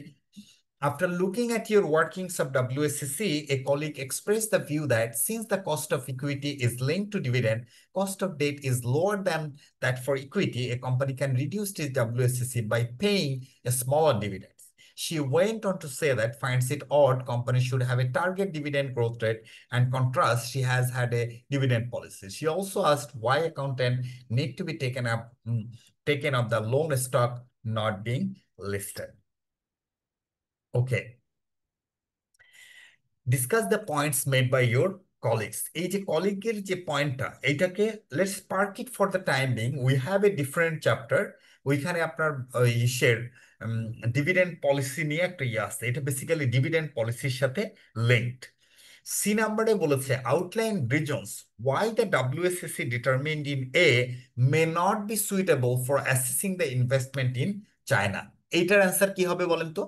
এটার অ্যান্সার অলরেডি আপনারা জানেন। স্যার এটা মূল রিজনটা হচ্ছে মার্কেটে সম্ভবত আমার অ্যাভেলেবেল রেটটা নাই, মানে আমি যে না, কোনো সময় মার্কেটে রিডিম করতে পারবো না, এই নো প্রাইসটা নো নাই, নো যার নো, এই কারণে যে যে ওয়েট নিজের করতে মতন হবে। করে গল্প বলবেন না, এটা হইলো না। Okay sir. This is not, আমি বলেছি কি WSCC ইউজ করতে গেলে ফান্ডামেন্টাল অ্যাজাম্পশনস কি, সেইটাই হচ্ছে এটার answer. What are the fundamental assumptions? Sir business risk same থাকতে হবে। বিজনেস গ্রোথ তো এই কোম্পানি কোথায় যাচ্ছে? চায়নায়। এই এডুকেয়ার লন্ডন স্টক এক্সচেঞ্জের কোম্পানি, তাই না? তাহলে লন্ডনের একটা কোম্পানি যখন চায়নায় যাচ্ছে, ফান্ডামেন্টালি কি একটা প্যারাডাইম শিফট হচ্ছে না from the risk point of view? Yes sir. Yes, so sir. তার মানে কি আমার প্রথম ওইখানে সে ডিসকোয়ালিফাই করতেছে। We have got no idea what will be the capital structure of that new investment, তাই না? Whether it will be in line with yes aligned with what, আমাদের এক্সিস্টিং ক্যাপিটাল স্ট্রাকচারের সাথে অ্যালাইন্ড কিনা আমরা জানি না। ওইখানের এই ইন্টারেস্ট রেট কত হবে লোনের, সেটা আমাদের কোনো আইডিয়া নাই। What will be the tax rate in China, that we don't know. It will B different from the London for sure, and it is a significant investment, therefore ওই যে exception যে ইম্যাটেরিয়াল, সেটাও এটাকে meet up করে না। So এখানে the reasons why WSCC may not be suitable, so because of this reason current WSCC might not be suitable for investment in China, investment analysis in China। বোঝা গেছে? Yes sir. এখানে sir আমার এই general চারটা general assumption ছাড়াও তো আমার অনেকগুলো রিস্ক ফ্যাক্টর চলে আসে। না না, ওই ওগুলা যে কি স্যার আমি ওইগুলা কনসিডার করবো দরকার না নাই। স্যার? নো নো নো, ওই যা বলছি ওইগুলাই বলবেন। ঠিক আছে, এখানে তো আপনারা জানতে চেয়েছে WSCC রিয়া, আপনার তো অন্য কিছু তো বলে নাই। বুঝে গেছে? আপনাকে জানতে চেয়েছে reasons why WSCC may not be suitable. এই WSCC এই কারণেই সুইটেবল না। Clear? Got it sir.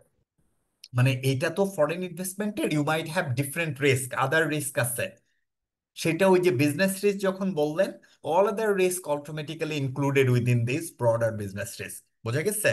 So that's yes sir. How all other risk are being covered in this answer. Okay, এবার আসেন হচ্ছে 36 এর। আমরা যদি একটু আগের কথা চিন্তা করি, এডুকেয়ারে একটা WSCC আমরা ক্যালকুলেট করছি, এবং আমরা ওইটারে ইউজ করতে পারবো না because it's a London company going to China. কেন আমরা পারতেছি না? বিজনেস রিস্ক চেঞ্জ হয়ে যাচ্ছে। তো কোশ্চেন কামস ইন, তাইলে আমরা ওইটা পারতেছি না, তাইলে কোনটা আমরা ইউজ করব? তাহলে তো একটা রেট তো আমাদের ক্যালকুলেশন করতে হবে, তাই না? সেই রেটটা ক্যালকুলেশন করে আমাদেরকে বের করতে হবে। Okay, how do you do that? সেটা যদি হয়, সেইটার ম্যাথটা হচ্ছে 36 is a great example of that. Shadel Brook is a মানে কোম্পানি ইন মনে করেন যে আড়াই হাজার। এই আবুল হোসাইন কি করে ফেলেন? হ্যাঁ, Shuttlebrook is a company which intends to raise floating rate finance in order to establish a new production plant in the Czech Republic. Shuttlebrook Limited evaluates his investment using the NPV, but the finance director is not sure what cost of capital to use in the discounting process. So এই যে Shuttlebrook, it's a British company, এ কোথায় চলে যাচ্ছে? Check রিপাবলিকে চলে যাচ্ছে। So প্রথম ডিফারেন্সটা কি হবে? কোথায় এফেক্ট হবে? লন্ডন থেকে চেকে গেলে স্যার মেইন এফেক্ট হয় business risk. Right, very good, এই তো you are picking up the point. তার মানে বিজনেস রিস্ক যখন হবে, can Shadel Brook use current WSCC? No, sir. No sir. No. No no তাইলে স্যার। ওটাকে অ্যাডজাস্ট করে নিয়ে আসতে হবে। Okay, the company is also proposing to increase its equity finance in the near future for expansion. দেখেন, another hint, তার equity finance বাড়াবে, তার মানে কি ক্যাপিটাল স্ট্রাকচার চেঞ্জ হয়ে যাবে না? জি sir. Resulting overall little change in the company's market weighted average capital gearing, turnover, gross profit, এগুলো সব দিয়েছে। Balance sheet, non current asset, working capital, medium and long term loans, share holders fund, এইসব জিনিসগুলো দিয়েছে। Medium and long term loans include 75 million 14% fixed rate bond due to mature in 5 years time and redeemable at 100। So এখানে বলে দিয়েছে এটা হচ্ছে redeemable হলে কোন রেটে করতে হয়? IRR রেটে করতে হয়, আইআরআর তাই না? মেথড। কারেন্ট মার্কেট প্রাইস ওই বন্ডের কত? 119। সো ওর কারেন্ট প্রাইসও দেওয়া আছে। মানে এই যে total medium and long term loan কত আছে? 210 মিলিয়ন। এর মধ্যে 75 মিলিয়ন হচ্ছে medium and long term fixed rate, বাকিটা হচ্ছে other medium and long term loan. সেইটার রেট হচ্ছে ব্যাংক বেস রেট প্লাস 1%। সেই রেটে তাকে পেমেন্ট করতে হবে। ব্যাংক বেস রেট কত সেটা পরে দেওয়া আছে। Is it clear? তার মানে এই লং টার্ম লোনের মধ্যে দুইটা কম্পোনেন্ট আছে। এটা কি আপনারা বুঝেছেন?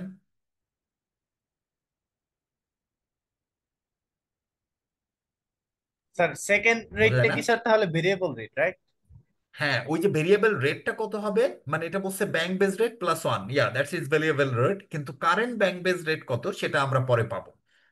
মানে এখানে মোট দুইটা কম্পোনেন্ট আছে, ঠিক আছে, এই লোনের মধ্যে।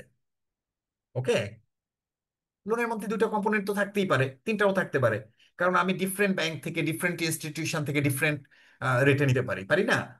সো আপনার সেরকম ব্যাপার। Corporate tax rate may be assumed to be 30%. Corporate tax rate 30%. Market price of the company's ordinary shares 376. মানে ordinary শেয়ারের মার্কেট প্রাইস কত? 376. শ্যাডেল ব্রুকস ইকুইটি বেটা 1.18। দেখেন শ্যাডেল ব্রুকের দেওয়া আছে systematic risk 0, risk free rate এত, মার্কেট রিটার্ন 14 এবং ব্যাংক বেস রেট বলা আছে 8.25।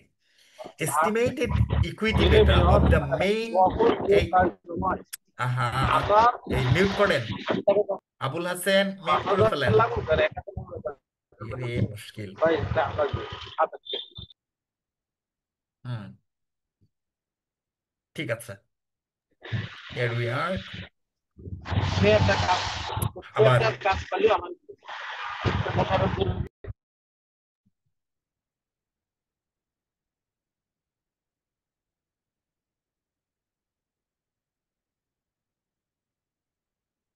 ওকে, দেখেন এই যে সে বারবার আনমিউট হচ্ছে।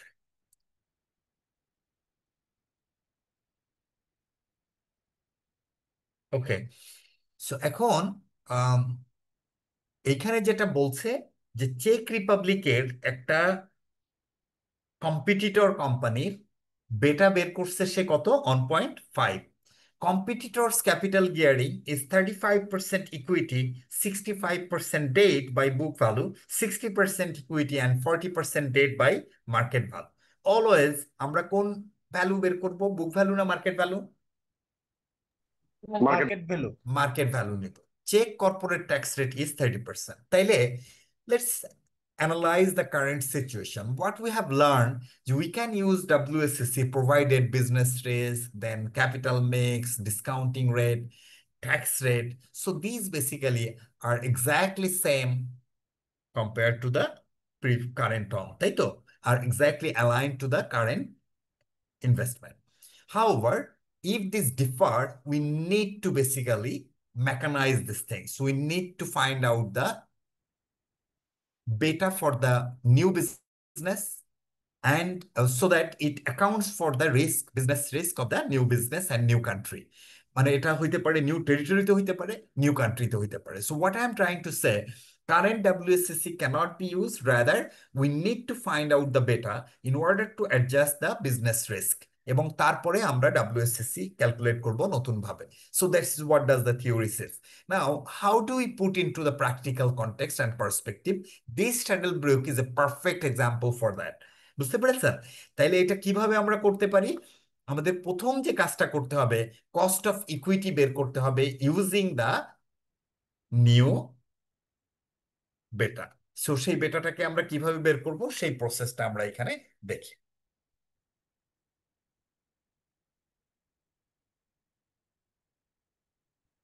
আচ্ছা, let me do one thing.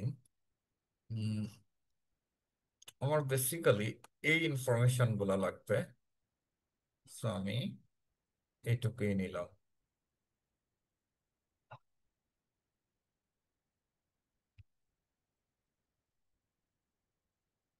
Do you see my Excel? দেখা যায় Excel? Yes sir. Yes, sir.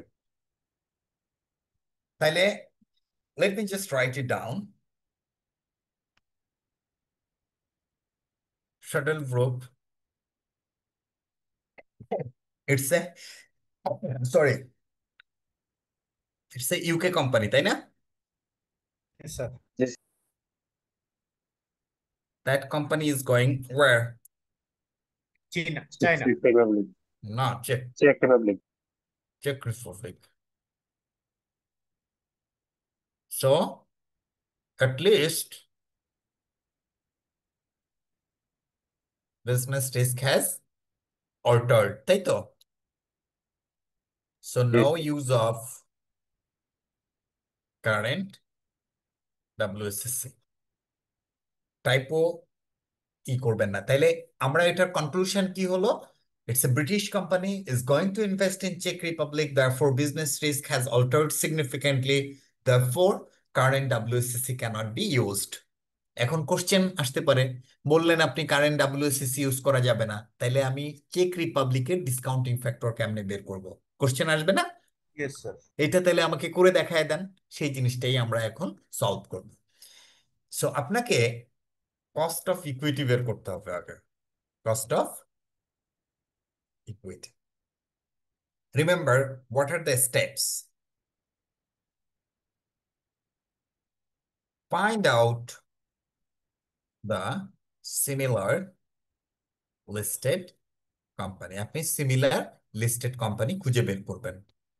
Yes, আপনি পেয়ে গেছেন, সেটা ওইখানে বলা আছে। এটা বেসিক্যালি স্টেপ 1। স্টেপ 2,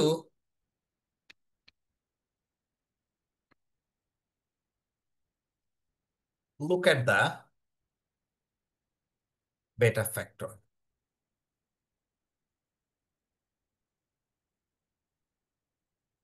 আপনার কত বেটা আছে বলেন তো এটার, চেক রিপাবলিকের? স্যার 1.5। 1.5, very good. স্টেপ 3,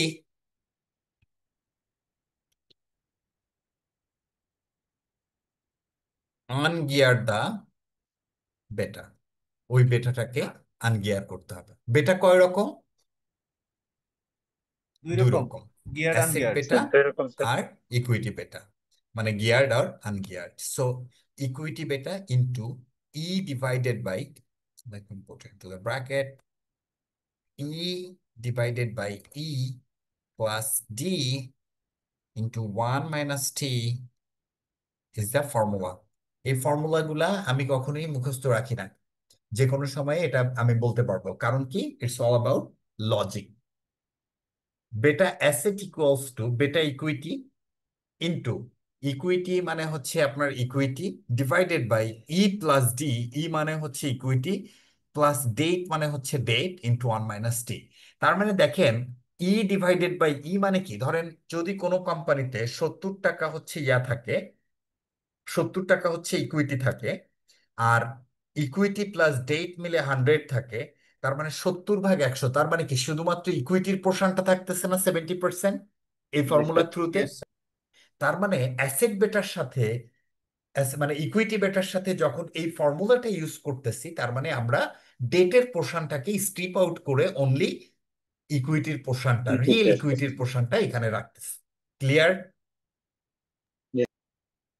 ওকে, এখন আমাকে একটা ইয়েস জিনিস স্যার। বলেন, কোনো একটা পার্টিকুলার কোম্পানিতে যদি আমি অ্যাসেট বেটা এবং ইকুইটি বেটার কথা চিন্তা করি, কোন বেটাটা বড় হবে, ইকুইটি বেটা না অ্যাসেট বেটা? ইকুইটি বেটা বড় হবে। ভেরি গুড, কারণ কি ইকুইটি বেটার মধ্যে ডেটের রয়েছে। এই জিনিস কেন আমি আপনাদেরকে বলতেছি? I could have just solve this problem and then walked away, right? কিন্তু এটার ইস্যুজ হলো, মানে if it really comes in the exam, then you can calculate and you can also double check whether you are leading in the right directions, you are heading in the right direction. দেখেন আমি আপনাদেরকে এটা solve করে করে দেখাই। সে আপনার equity আছে কত? 35, debt 65% by book value, 60 equity, 40 by market value. So আমরা বলছি মার্কেট ভ্যালুতে আমরা অলওয়েজ ইউজ করব এবং tax rate is 30%। So how much is our equity beta? 1.5 আমরা বসাইলাম, তাই তো?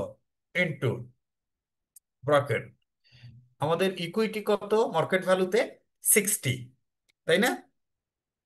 Divided by 60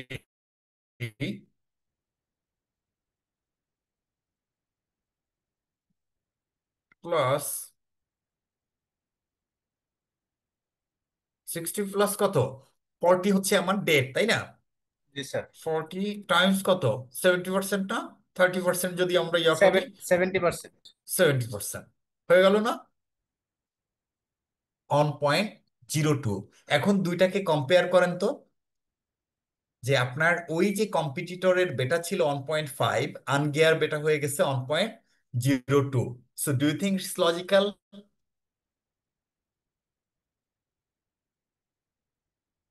it's logical.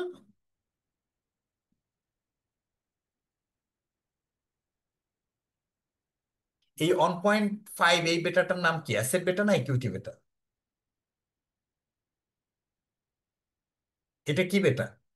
এটা ইকুইটি বেটা। কিছু বলা না থাকলে দিস বেটা মিনস ইকুইটি বেটা। বোথ অ্যাসেট এবং লায়াবিলিটির ইম্প্যাক্ট এখানে আসছে। ওকে, সো এইখানে যখন আমি ইকুইটি বেটা থেকে অ্যাসেট বেটাতে কনভার্ট করলাম, তো ডেফিনেটলি এটা ছোট হবে। জি স্যার। বোঝা গেছে? জি স্যার। তার মানে এটা কি মিলে যায় না আমাদের কনসেপ্টের সাথে? মানে আমাদের কনসেপ্ট মানে কি, ফাইন্যান্সিয়াল ম্যানেজমেন্টের কনসেপ্টের সাথে। এখন মনে করেন আপনি পরীক্ষায় মনের মাধুরী মিশিয়ে করলেন, অ্যান্সার হলো 1.62 করে টোরে বলে আসলেন, আর আইসিএবি তো আমাকে পাস দেয় না। So these are the fundamental differences you need to address. কারণ কি, আপনাকে whenever you solve, you have to apply your normal যে ইয়া আছে, রিজনিং গুলো আছে, সেই জিনিসগুলোর সাথে, whether it is matching up, whether it is tying up with that fundamental theories. এই জিনিসগুলো আর রিয়েলি ইম্পর্টেন্ট। সো এইগুলা হচ্ছে missing in most cases. So এটা স্টেপ 3 এর পরে স্টেপ 4টা কি হবে? স্টেপ 4 হলো regear the beta using current capital structure. So current capital স্ট্রাকচারকে ইউজ করে আমার করতে হবে, রিগিয়ার করতে হবে। সো কারেন্ট ক্যাপিটাল স্ট্রাকচারে কি কি আছে? আমার লোন আছে আর হচ্ছে ইকুইটি শেয়ার আছে। ইকুইটি শেয়ার হচ্ছে 50 পেন্স পার শেয়ার, কতগুলা? 225, তাই না? সো ওকে, ইকুইটি শেয়ারস, তার মানে এগুলাটা কিন্তু আগে মার্কেট ভ্যালুতে কনভার্ট করতে হবে।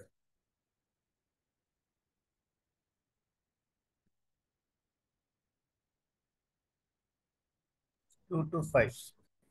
তাইলে আমরা 2 to 5, ওইটার নাম্বার অফ শেয়ার 450 হলো। পার শেয়ার কত করে দাম দেখেন তো? 376, তাই না? তার মানে 3.76 করে বলতে পারি না পার শেয়ারের জি ভ্যালু? স্যার। হুম। আচ্ছা, লোনের ক্ষেত্রে দেখেন যেটা আছে, 75 মিলিয়ন হচ্ছে 14% বন্ড।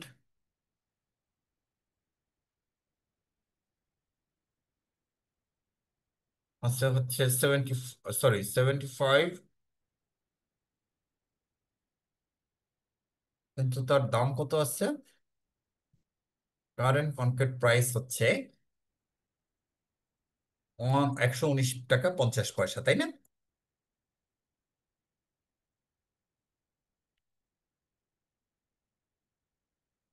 আর আদার লোন কত? আমাদের মোট 210 মিলিয়ন ছিল লোন, তার মধ্যে 75 হচ্ছে 14% বন্ড, সো আদার লোন হচ্ছে এটা। এইবার এটার মার্কেট ভ্যালু বের করি।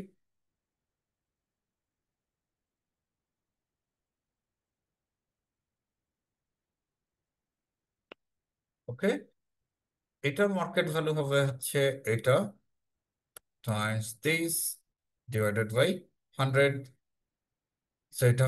আর এটার মার্কেট ভ্যালু এটা। আমরা যদি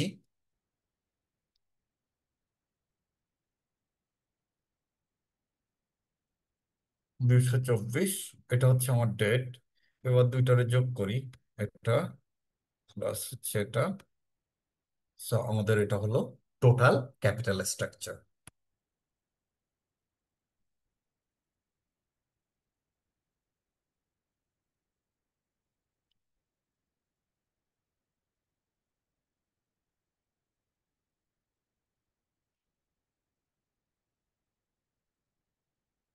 ঠিক আছে, সো আমরা ইকুইটি পাইলাম, ডেট পাইলাম, আর হচ্ছে টোটাল ভ্যালু পাইলাম।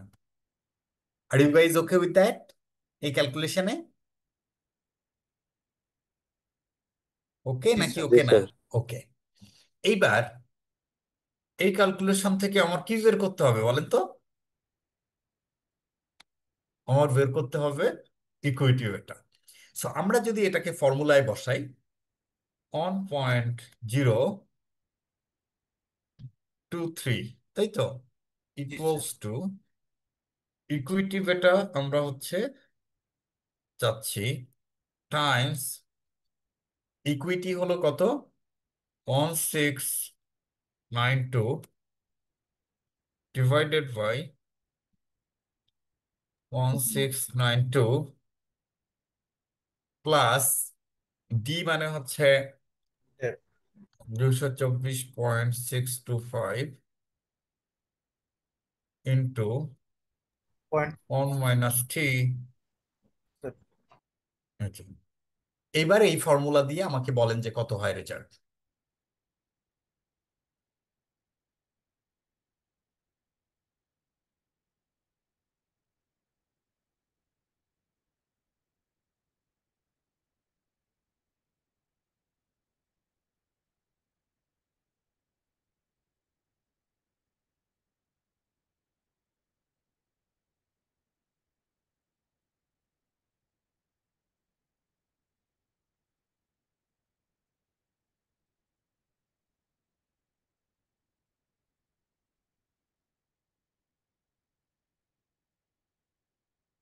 হুম,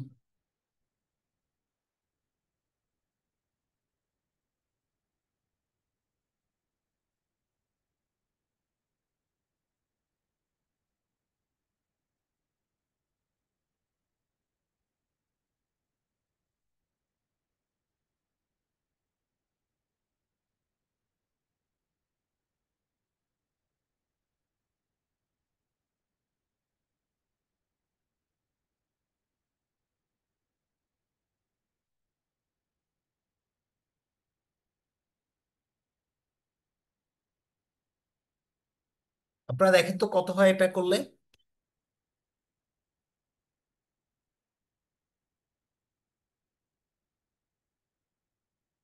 স্যার দেখতেছি স্যার।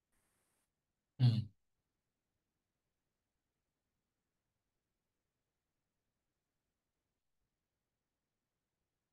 না এটা তো মনে হয় ভুল হয়েছে, এটা হবে হচ্ছে 1.032 ডিভাইডেড বাই এটা, তাই না?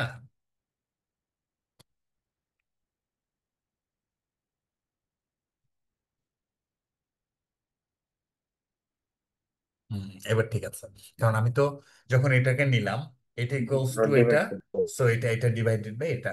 নাও ইট মেক সেন্স, কারণ আদারওয়াইজ তো আমার এটা মিলতেছিল না। আমার যে এই অ্যাসেট বেটা হচ্ছিল, মানে অ্যাসেট বেটার থেকে তো এই ইকুইটি বেটা বেশি হবে। সো আমার আগের ছিল 1.02, তার থেকে রেজাল্ট হলে তো এটা মিলে না। সো আমার এবার এটা হবে, সো এটাই হবে দেখেন ক্যালকুলেশন করলে। ওকে, জি ওয়ান স্যার, আপনি পয়েন্ট খুব রাইট ওয়ান ওয়ান ক্যালকুলেশন। হ্যাঁ এটাই হবে এটা রেজাল্ট। তাহলে এই ক্যালকুলেশনটা কি আমরা বুঝতে পারছি? জি আচ্ছা, এইবার আমরা কেই বের করব। কেই এর ফর্মুলাটা কি? Risk free rate plus market rate into risk free rate, sorry, into market rate, না, risk free rate plus, wait wait wait, market rate minus risk free rate into beta equity, তাই তো? এটা হলো আমাদের ফর্মুলা। সো আমাদের এখানে risk free rate কত ছিল? 7.75, মার্কেট রিটার্ন 14.5,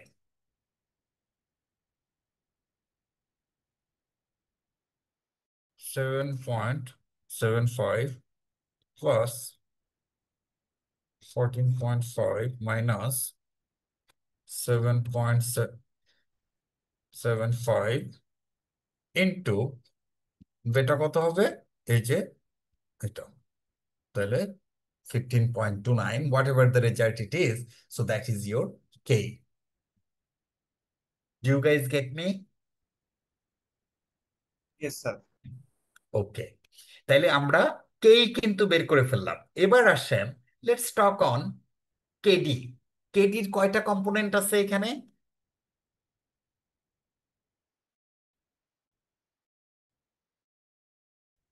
কেডি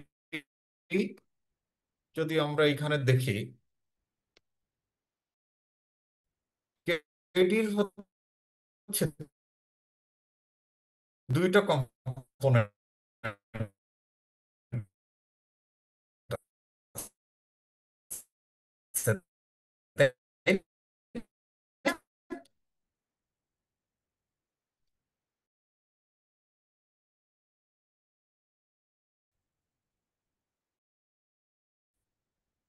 এইবার এইটার ইনফরমেশন গুলাকে আমরা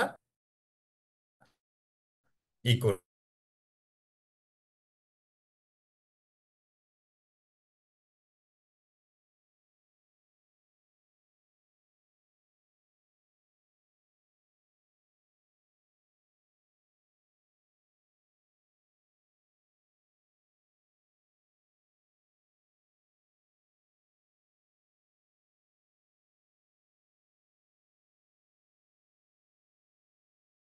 Oh, sorry, I got disconnected.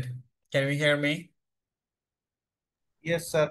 ওকে, এই যে দেখেন, আচ্ছা দেখা যাচ্ছে মনে হয় না? Yes sir. Okay, tax rate 30%। এখানে আপনাদেরকে আরেকটা ইন্টারেস্টিং শর্টকাট আমি আপনাদেরকে বলবো। দেখেন, এইটা কি রিডিমেবল বন্ড না? এই যে 14% বন্ড ইয়েস রিডিমেবল স্যার, না? জি redeemable. Sir. So what we understood, what we learn from last couple of days, যে আমাদের যখন রিডিমেবল হবে তখন আমাদের we need to apply interpolation বা এরর আইআরআর। মডেল, তাই না? কিন্তু দেয়ার ইজ অ্যান এক্সেপশন। কি বললাম? There is an exception. সেই এক্সেপশনটা কি? যে নমিনাল ভ্যালু এবং রিডেমশন ভ্যালু যখন সেম থাকবে, খেয়াল করেন, নমিনাল ভ্যালু কত? 100। 5 বছর পরে রিডেমশনে কি আমার টাকা বাড়তেছে? সেম না? নো না no sir. Sir, same sir. Same. Nominal value এবং রিডেমশন ভ্যালু যদি সেম থাকে তাহলে আইআরআর দরকার নাই, নর্মাল ফর্মুলায় করলেও আপনার ওই যে রেজাল্ট হবে সেটা ক্লোজ হবে আইআরআর। কি বললাম? জি sir, nominal value redemption value same থাকলে। সেম হলে তখন দরকার নাই। তাহলে এই ক্ষেত্রে আপনি কেডি বের করবেন নর্মাল ফর্মুলাতে। What is that normal formula? Normal formula is, আমাদের কত ছিল রেট? 14% বন্ড। সো 14 ডিভাইডেড বাই 109.5, তাই তো, into 1 minus T, which is 30%। এই যে, তার মানে 8.2%।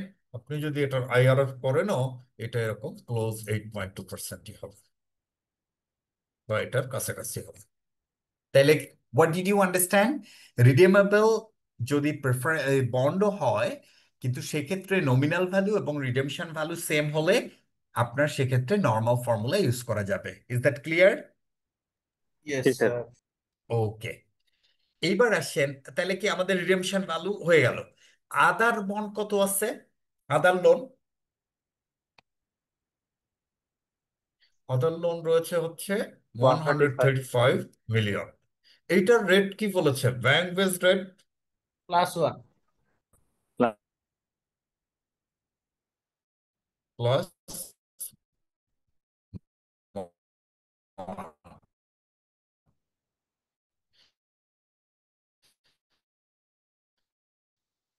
which is 8.25 প্লাস 1, তার মানে 9.25।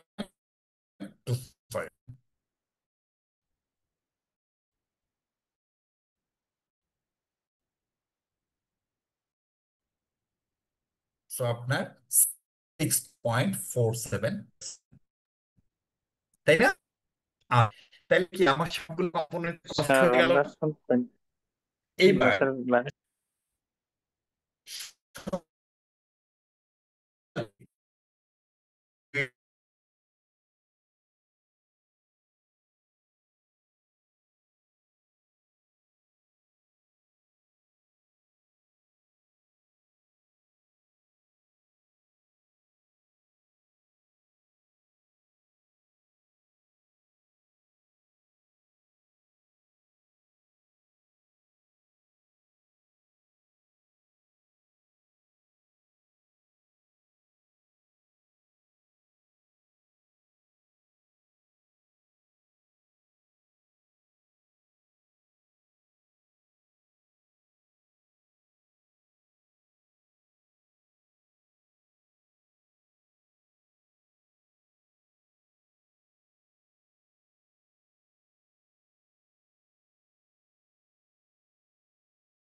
হ্যালো, সরি, ওই যে আবার ইন্টারনেটে ট্রাবল দেখা দিচ্ছে। এনিওয়ে, সো দেখেন, আমরা তিনটা কম্পোনেন্টের, শোনা যাচ্ছে আমার কথা?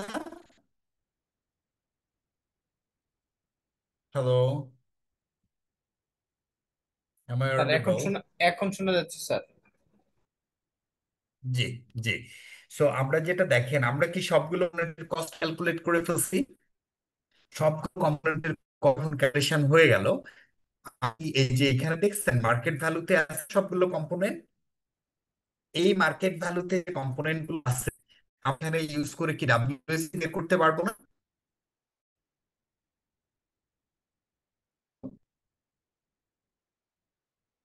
হ্যালো, হ্যালো, পারা যাবে? জি স্যার। আচ্ছা, তাহলে এটা যদি হয়ে যায়, so this is what this particular question is, মানে আমরা কিন্তু ওই যে দেখেন বেটাটাকে যে আমরা চেঞ্জ করে নিয়ে আসলাম, অ্যাডজাস্ট করে নিয়ে আসলাম, খেয়াল করছেন? Business risk has already been কি কনসিডার্ড, মিটিগেটেড। যে new business has already been accommodated, has already been accounted for using the new কি বেটা। এই যে বেটার এই যে সায়েন্টিফিক ওয়েতে, সিস্টেমিক ওয়েতে, আমরা basically we have altered the beta, we have tested the beta, we have taken into account the new business risk of Czech Republic, and then we came up with the new WSSC. That new WSSC investment evaluation in Czech Republic হচ্ছে, this is what this matters. It's a, so এটা আপনারা এখন বুঝতে পেরেছেন practical, যখন discounting rate change হবে, how use this particular thing. One second.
Hello, for the trouble.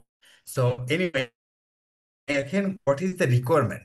Requirement বলছে estimate the CU cost of capital that Shadelbrook Limited should use as the discount for its proposed investment in Czech Republic. So আপনি যদি এখন WSSC just ওই যে মারালুতে নিয়ে করতে পারেন, you are done. So I understood যে how to calculate that context. দিন It is not আসতেছে না required. স্যার। হ্যালো, স্যার শুনতে পাচ্ছি স্যার। হ্যাঁ বলছি যে তাহলে ওইটা হবে। এবার দেখেন 39 এর Asian market hypothesis about three form of market. Weak, আর একটা সেমি স্ট্রং, একটা কি স্ট্রং ফর্ম। এই ফর্মে যে 39 ম্যাথটা আপনারা একটু দেখি, এটার এটা হচ্ছে প্রফিট থিওরি। এই জিনিসগুলো আপনারা করবেন যে থ্রি মার্কেট হাইপোথিসিস, এই জিনিসটা এটা 39 করে পড়বেন। আর নাম্বার 40, সো এইটা আমরা সলভ করব হচ্ছে with investment linkage with investment appraisal. Therefore, it will be more appropriate to solve it with investment appraisal. So that brings towards the end of cost of capital and capital extractions. আমি আপনার যে math এবং যে discussion, এটা দিয়ে you should be able to solve out major of your exam. If you understood the manual solve করা, আমি যেগুলো দিয়েছি এটা exam, past exam for all set for capital and capital structure. So যদি আপনাদের কোনো we'll call it a day. We didn't take any break, so we can, like close that till early. So আপনারা বলেন তো কোনো question আছে কিনা? Does any questions? আমরা এটা এই কোশ্চেন গুলা আজকে যেগুলো করা হয়েছে আমরা বাসায় ট্রাই করি, তারপর যদি কোনো কোশ্চেন অ্যারাইজ হয় আমরা নেক্সট ক্লাসে স্যার। হুম, কিন্তু এইটা করার আগে, অ্যারেঞ্জ করার আগে আপনার কাজ হবে সেলফ টেস্ট এবং এই যেটা ইন্টারাক্টিভ কোশ্চেন বইয়ের, এইগুলা ভালো ভালো পে করবেন, ঠিক আছে?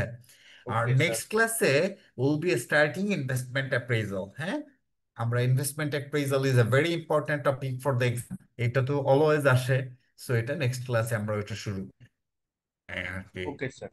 তাহলে আমরা শেষ করি এখন। Let's call it a night. Okay So wish you all the best এবং be sir focused on the study. আপনারা এটা what I see impression, এটা that says time I'm appreciative possibility of you are doing job on, or maybe after finishing the office, it's farm, it's really difficult to focus. But remember one thing, the same day. So we are so আমরাও তো অফিসের পরেই এই class নিচ্ছি। So so let's focus on the I hope to see you in the next class on investment appraisal. All right. Bye.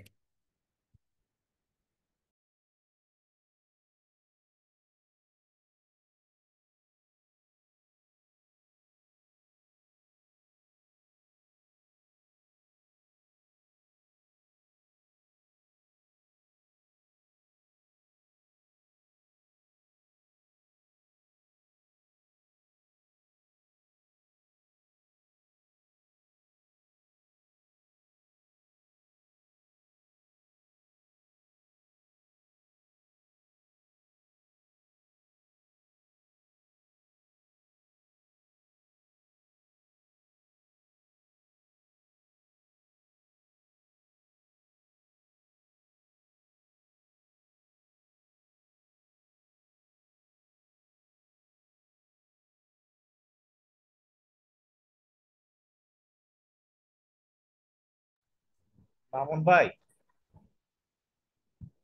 Mamun ভাই, মামুন ভাই শুনতে পাচ্ছেন?